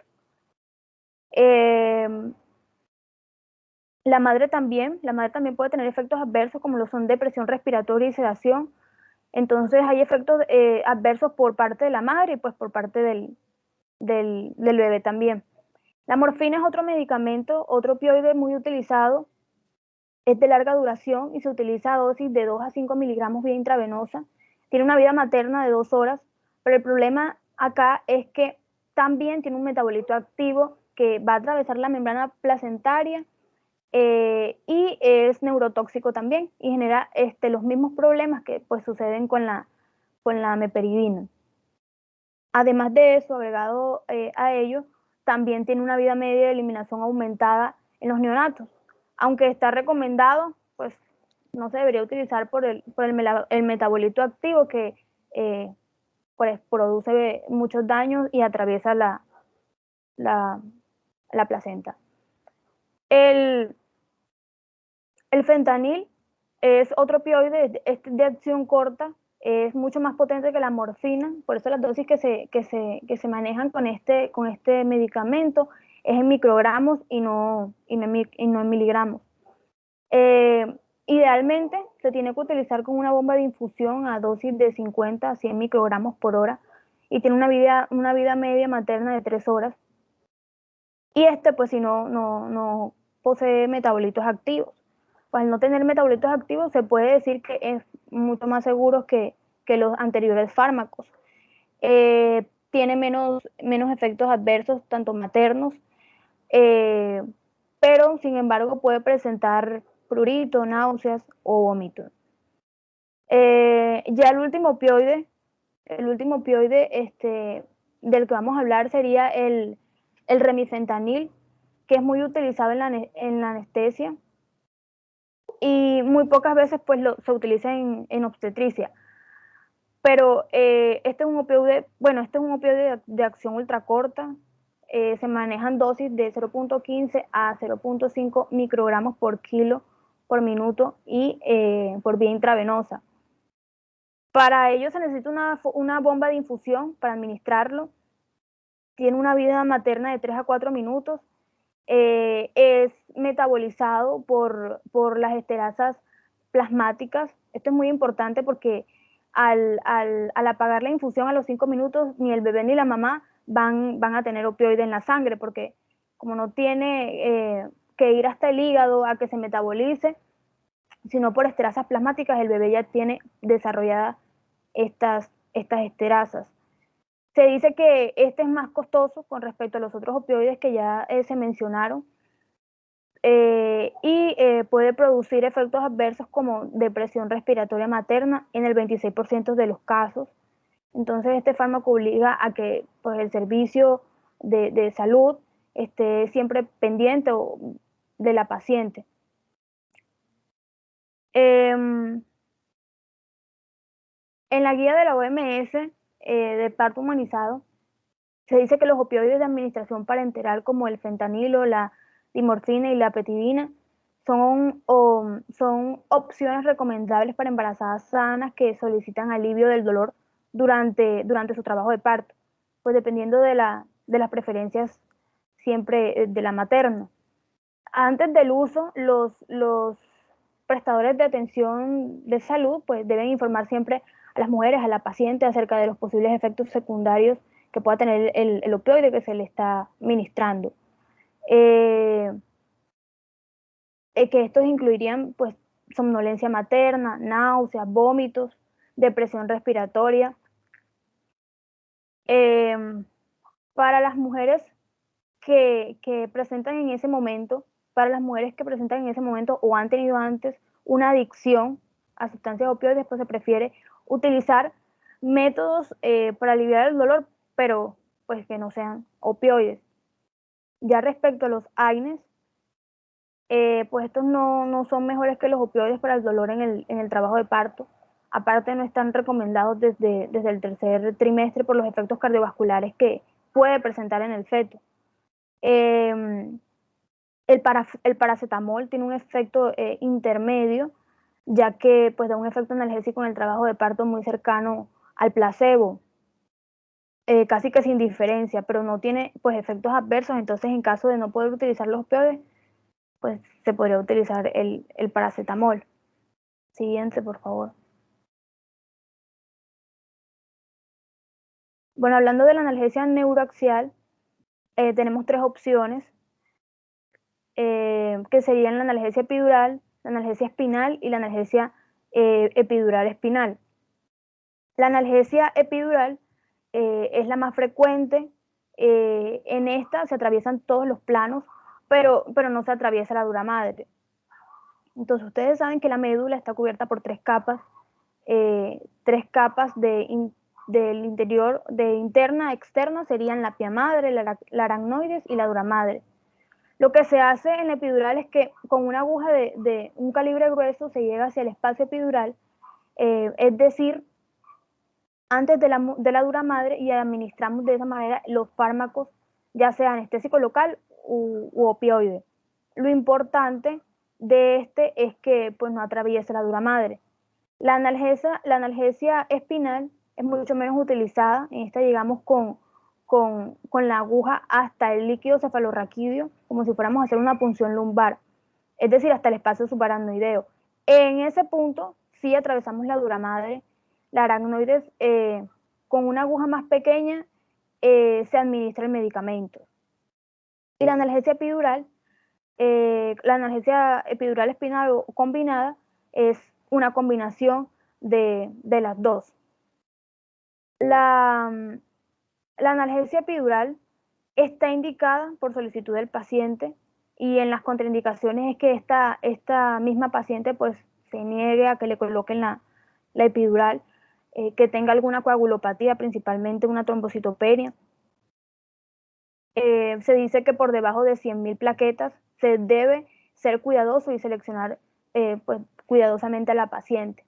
El límite que normalmente se utiliza son 80.000, pero el Colegio Americano de Obstetricia y Ginecología recomienda que sea menor de 70.000.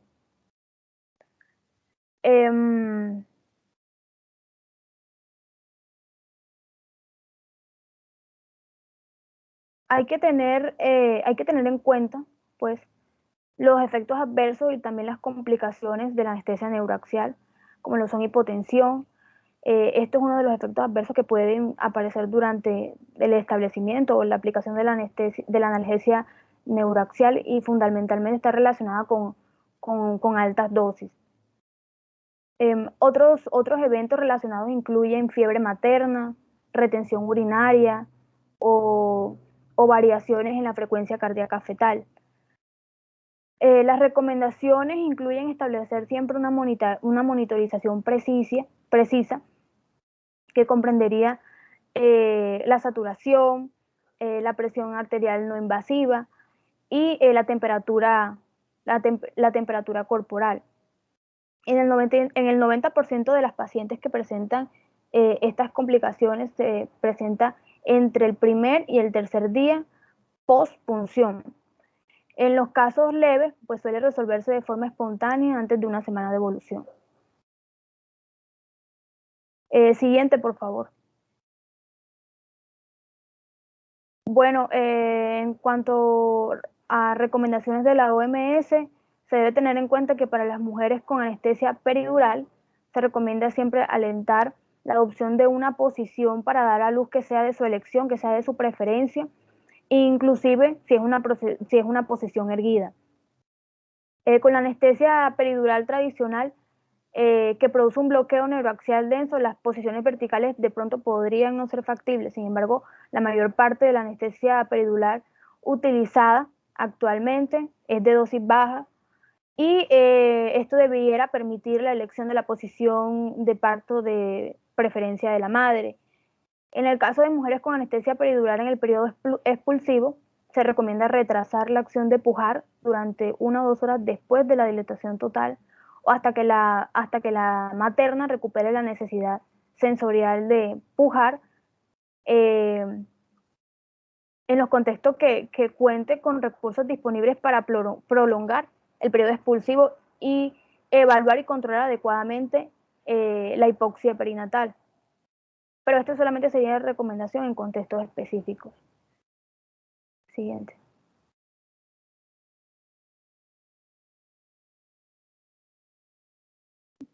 Gracias. Gracias, Camila. Bueno, la atención del parto, como vieron, es importante conocer cada uno de los tiempos que cumple la presentación, la importancia de saber cuáles son los planos de Hodge, la importancia de saber identificar la variedad de posición de la presentación, cuál es el punto de reparo de la presentación, porque nos permite identificar si la presentación está bien flejada, si está haciendo rotación interna, porque yo puedo tener un feto, una dilatación completa, una madre con una dilatación completa, y un feto que no complete su rotación interna. Si no hay la rotación interna, pues difícilmente va a poder acomodar el occipucio por debajo de la síntesis púbica y va a utilizar eso como punto de apoyo para hacer la deflexión al momento de la extensión y la expulsión del polo cefálico. Entonces, hay que identificar cada uno de los tiempos. Cuando puedan atender partos o cuando puedan presenciar un trabajo de parto, deben tomarse el tiempo de como pulir esa sensibilidad en los dedos para identificar fontanela anterior, fontanela posterior, la cisura interparietal, para poder entonces así verificar todo y cada uno de los pasos que está ocurriendo. ¿Ok? Importante aclarar, se considera que una presentación está Encajada luego de que el diámetro biparietal atraviesa el plano de angustia. El plano de angustia, recordemos, el primer plano de angustia es el que va entre el promontorio y el retropubis. Entonces, cuando el biparietal ha atravesado ese punto, es decir, el punto más declive de la presentación se palpa más acá o más abajo del segundo plano de Hodge, que pasa por debajo de la sínfisis púbica, entonces nosotros decimos la presentación está encajada. Luego, podemos hablar entonces de que ya nuestra presentación sobrepasó el primer plano de la angustia y en teoría no debería haber problema para que transcurra el trabajo de parto o el periodo expulsivo sin problema. Recordemos que tenemos un segundo punto, que es el punto más estrecho, que es el punto entre ambas espinas ciáticas, que es el otro punto de angustia o el otro punto donde pudiese trancarse la presentación y que debemos evaluarla satisfactoriamente. Si bien la pelvimetría no se debe realizar, la pelvimetría clínica no se justifica de rutina al momento de la atención del parto, se supone que esta paciente fue valorada en la consulta y en la consulta fue determinado si hay o no una pelvis adecuada. Recordemos que el producto de la gestación sufre los fenómenos plásticos en el polo cefálico que disminuyen sus diámetros y les permiten franquear la pelvis. Pero cuando estamos en presencia de unos diámetros pélvicos demasiado estrechos o muy pequeños, pues obviamente debemos ser capaces de hacer el diagnóstico de desproporción cefalopélvica. Es por eso importante que tengan en cuenta siempre que debe llamarles la atención que es una paciente, sobre todo una primigestante, alcanza las 38 semanas y la presentación no se ha encajado, debe haber alguna causa. Un cordón corto, una pelvis estrecha, hay que buscar la razón del por qué, un polo cefálico muy voluminoso, hay que buscar la razón del por qué esta presentación no se ha encajado cuando lo que normalmente ocurre es que, sobre todo en las primigestantes, el encaje de la presentación ocurre previo al inicio del trabajo de parto franco. ¿Okay? Entonces es importante tener claro cuando hablamos de una presentación encajada. Yo no puedo hablar de una presentación encajada, una presentación que está por encima del primer plano de Hodge o que no ha atravesado el segundo plano de Hodge, porque eso no me da garantía de que esto sea así. ¿Okay? La deambulación se debe incentivar en la paciente, pero hay que sacarnos de la cabeza esa idea de nuestras abuelas que decían, póngale para que camine, para que dilate más rápido. La deambulación forzosa hace que la paciente se agote. Necesitamos tener pacientes descansadas, pacientes relajadas para el momento del pujo. Entonces, cuando vemos a esas pacientes que las ponen, camine, mija, que se dilata, es un error. Debemos incentivarla, pero no obligarla. Si la paciente se siente lo suficientemente cómoda para deambular, que deambule. Si quiere estar acostada, que se acueste. Si se quiere sentar, que se quede sentada. Y si quiere parir parada, que dé a luz parada. La visión en los últimos años es disminuir la violencia obstétrica y se consideraba violencia obstétrica o se considera violencia obstétrica el obligar a una paciente a adoptar una posición específica durante el trabajo de parto. Cuando hablamos de esto, hablamos de pacientes que son de bajo riesgo. También tenemos la idea errada, o no errada, antigua, de que todo paciente en trabajo de parto no podía comer nada, solamente podíamos darle un poquitico de agua o hielito picado. Y ese concepto también se descartó en pacientes de bajo riesgo. Lo que pasa es que tenemos que tener claro qué es un paciente de alto riesgo y qué es un paciente de bajo riesgo. Según las recomendaciones de la Organización Mundial de la Salud, paciente de bajo riesgo puede recibir alimentos, no solamente líquidos, sino alimentos blandos, sólidos también, si se considera de bajo riesgo.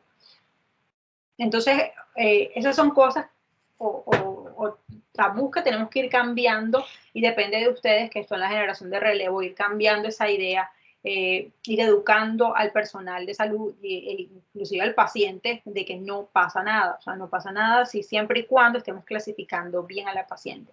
Lo mismo ocurre con el rasurado, que antes era de rutina, eso se estableció que nada que ver. El enema tampoco, eso no se debe indicar, a menos que la paciente, no sé, tenga 3, 4 días sin evacuar. Y aún así, porque si la paciente está con estreñimiento crónico, el enema no es mucho lo que le va a hacer y resulta una maniobra invasiva, incómoda, que puede ser considerada como violencia obstétrica también.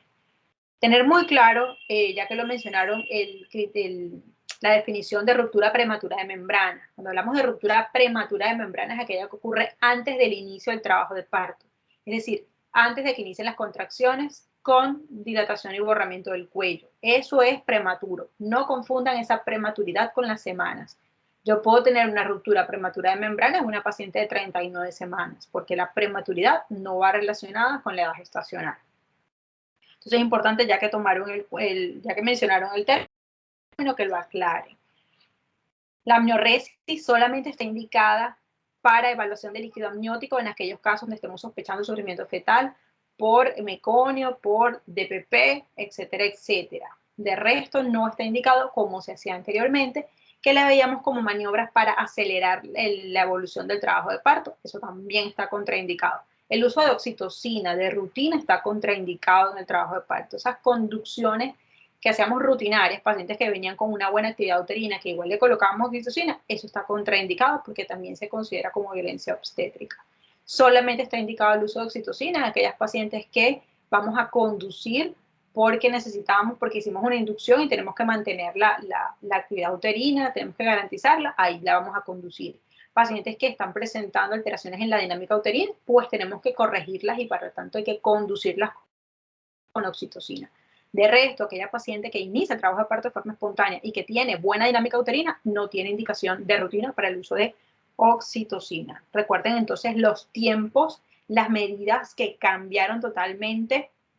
Por eso es que se les coloca en el microcurrículum que deben leer la resolución 3280, que deben leer las recomendaciones de la OMS, porque los periodos cambiaron. Ya hablar de una dilatación de 1 centímetro por hora, eso está descartado, desechado, en desuso totalmente, ya que el periodo activo comienza a los 4 centímetros, tampoco se utiliza. Deben conocer los criterios de ingreso.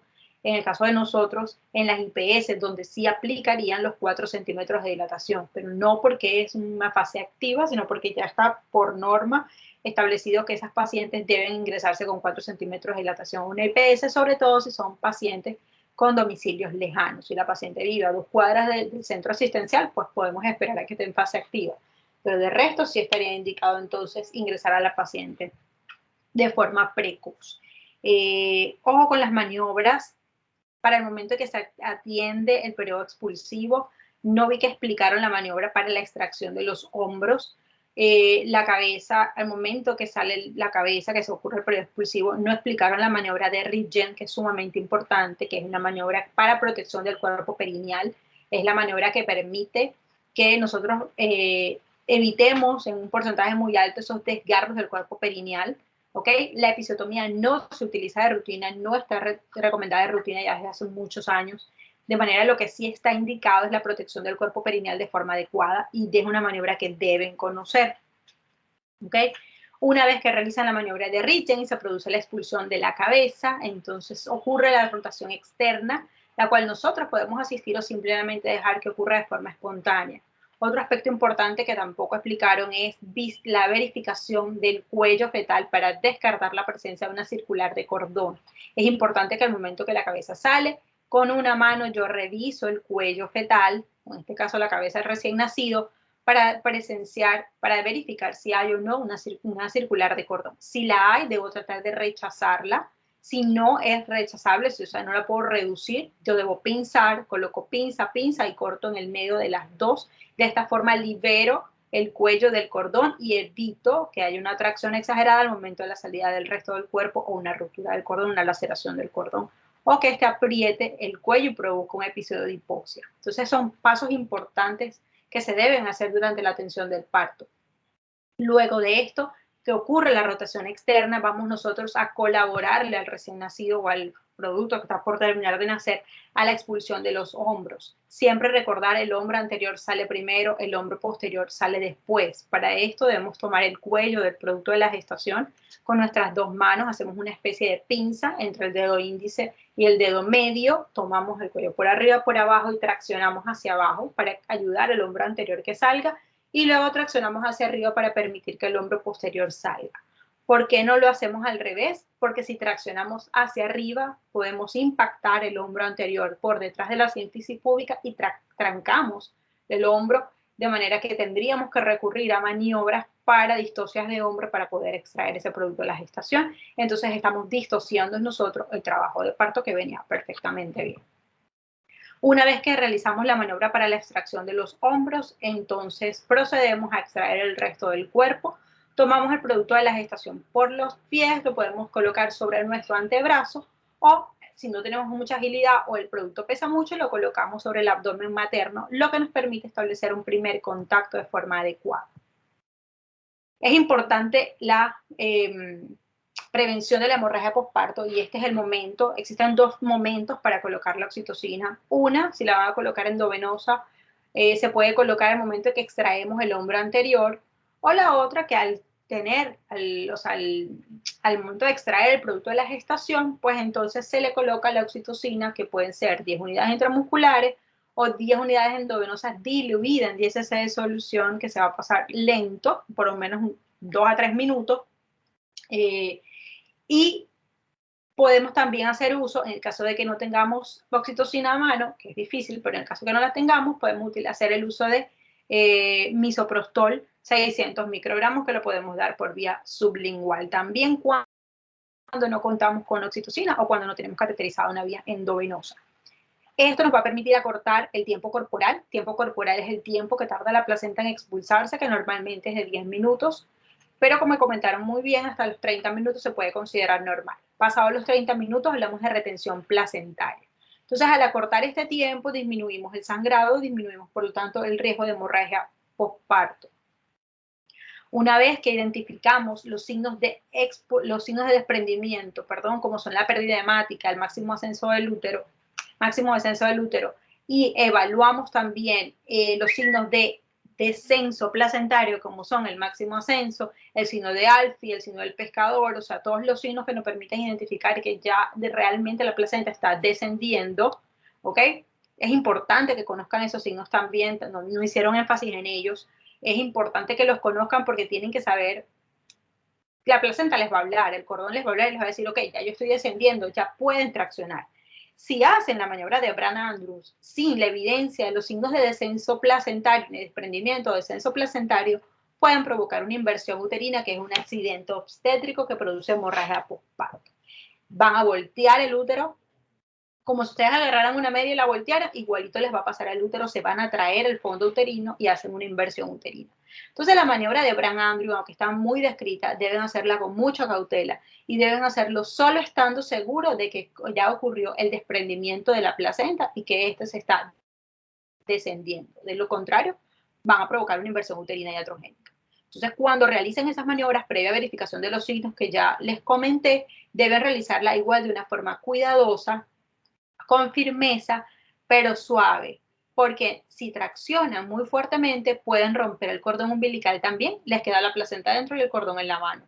O pueden traccionar muy fuertemente, traen la placenta y dejan restos de membrana y les va a tocar hacer una revisión manual. La maniobra de Dublín, una maniobra bastante sencilla como vieron en el video, lo único que hay es que hacer es rotar la placenta, pero también debemos hacerlo con cuidado, sin traccionar con mucha fuerza porque podemos romper las membranas. Este es el punto donde yo siempre digo, es una maniobra sumamente sencilla, la maniobra de Dublín, todos deben conocerla, todos deben saber hacerla, bastante fácil de hacer, pero si se precipitan y la hacen a la carrera, pueden dejar restos de membranas dentro de la cavidad uterina y bueno, ponen la torta por apurarse en algo tan sencillo. Una vez realizado esto, pues entonces se verifica el tono uterino. El masaje uterino no está indicado de rutina, pero sí debemos hacer palpación del fondo uterino para evaluar, para ubicar el signo del globo de seguridad de Pinar. ¿Ok? ¿Quién me dice que es el globo de seguridad de Pinar? Del grupo expositor.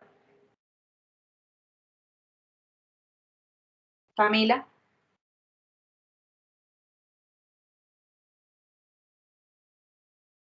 Peralta. Jocelyn.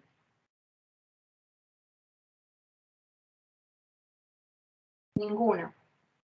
Bueno, el globo de seguridad de Pinar.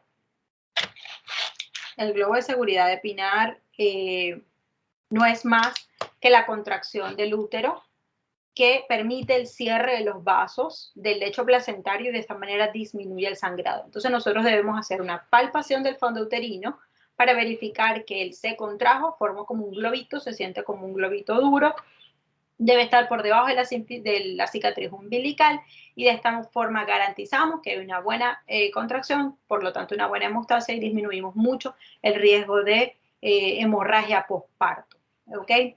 El tono uterino debe verificarse de rutina cada 15 minutos, la hora de oro, como estaban comentando en clase, y la resolución clasifica el puerperio diferente a la literatura clásica.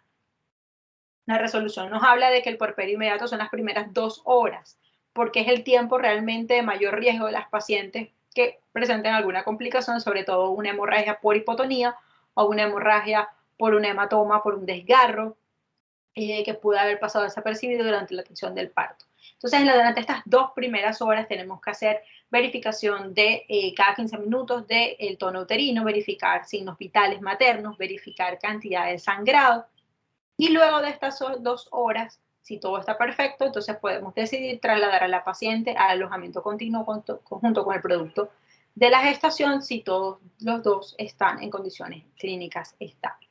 Entonces es importante identificar todos y cada uno de estos aspectos, conocer las maniobras a realizar para que no las vayan a hacer al revés, no vayan a agarrar al muchacho y lo vayan a voltear para donde no es. Conocer la variedad de posición es importante, conocer la posición fetal, que recuerden que es la relación entre el dorso fetal y el abdomen derecho o izquierdo de la madre, es importante porque la rotación externa lo que hace es un movimiento de reposición a la posición que traía el producto dentro del útero. ¿Para qué? Para que el diámetro biacromial se presente ahora el anteroposterior de la pelvis, que es el mayor, que fue por donde salió el suboccipito pregmático fetal. Entonces es importantísimo saber por qué ocurre cada cosa, por qué ocurre la rotación interna, por qué luego hay una rotación externa, cuál es la finalidad, cuál es la utilidad, para que no intentemos sacar un producto de la gestación con el biacromial en coincidencia con el transverso de la pelvis, porque no va a salir, ¿ok? Cuando se nos presenta un feto desplegado, saber cuáles son los diámetros que se nos está presentando y ver, ¿será que sí sale o será que no sale? ¿Será que sí le puedo dar parto vaginal o no le puedo dar parto vaginal? Entonces es muy importante que conozcan, este tema es crucial porque se pueden cometer muchos errores en la atención del trabajo de parto y recuerden que ahí estamos trabajando con 2 vidas, la madre y el producto de la gestación que no tiene culpa de nada y que lamentablemente está a nuestra merced cuando no sabemos lo que estamos haciendo, ¿ok? Una mala maniobra puede resultar en lesiones fetales, de lesiones del recién nacido más adelante. Entonces, es importantísimo que sepan bien los tiempos para que no diagnostiquen de forma errada, no hospitalicen trabajos de parto con 2 centímetros de dilatación y un cuello un 50% borrado, porque eso es un trabajo de parto eterno. Explicarle a las pacientes que la fase latente no está bien como delimitada, no está bien definida, entonces puede variar mucho, no hay que desesperarse. Es importante la comunicación con los familiares de la paciente, porque en muchas ocasiones son los que se desesperan, son los que empiezan, mire, pero ¿qué pasó? Que no sé qué, bla, bla. Entonces, si no hay una buena comunicación del médico con la paciente y los familiares, pues se desesperan y deja de ser una experiencia armoniosa para convertirse en una experiencia conflictiva, tanto para la paciente, familiares e inclusive para el médico. ¿Ok? Bueno, muchachos, nos vemos mañana a las 2 de la tarde. Por favor, el grupo de mañana se queda en línea, que necesito conversar algo con ustedes.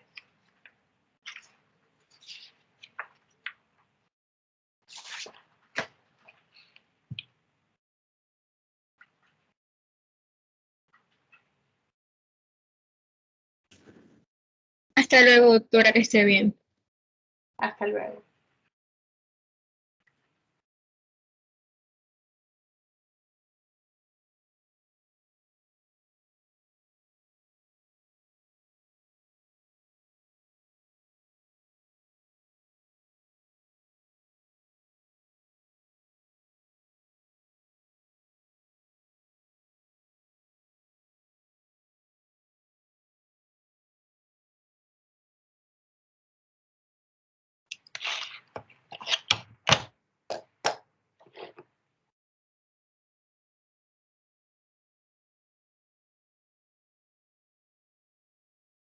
Hermes, Laura,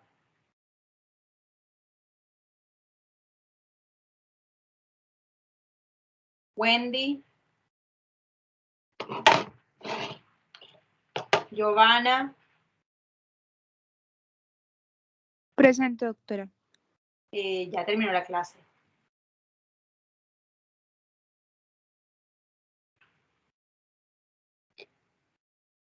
Pastrana.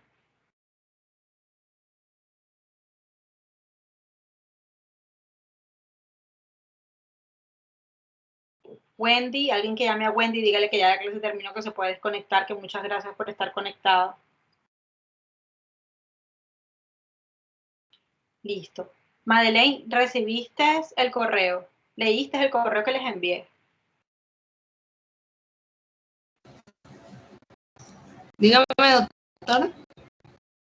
Que sí. Dígame, ¿Leíste doctora. el correo que les envié? Sí, claro, que debíamos quitar el parto prolongado. No, el Y correo. el de ayer también. Sí, Ajá. lo que pasa es que nosotros teníamos también los manejos, pero no lo teníamos en la diapositiva porque la mayoría de ellos era como cesárea o decir que el tratamiento era etiológico. Por ende, no está en la diapositiva, pero sí estábamos, o sea, sí era algo que íbamos a decir. ¿Y el mecanismo del podálico? No, eso sí nos falta. Bueno. Entonces ya sabes para que coloquen lo que no colocaron para que la clase la den como debe ser. Ay, Dios santo. ¿Ok? Listo, doctora. Bueno, listo. Nos vemos mañana. Que estén bien. Muchas gracias. Hasta luego. Hasta luego.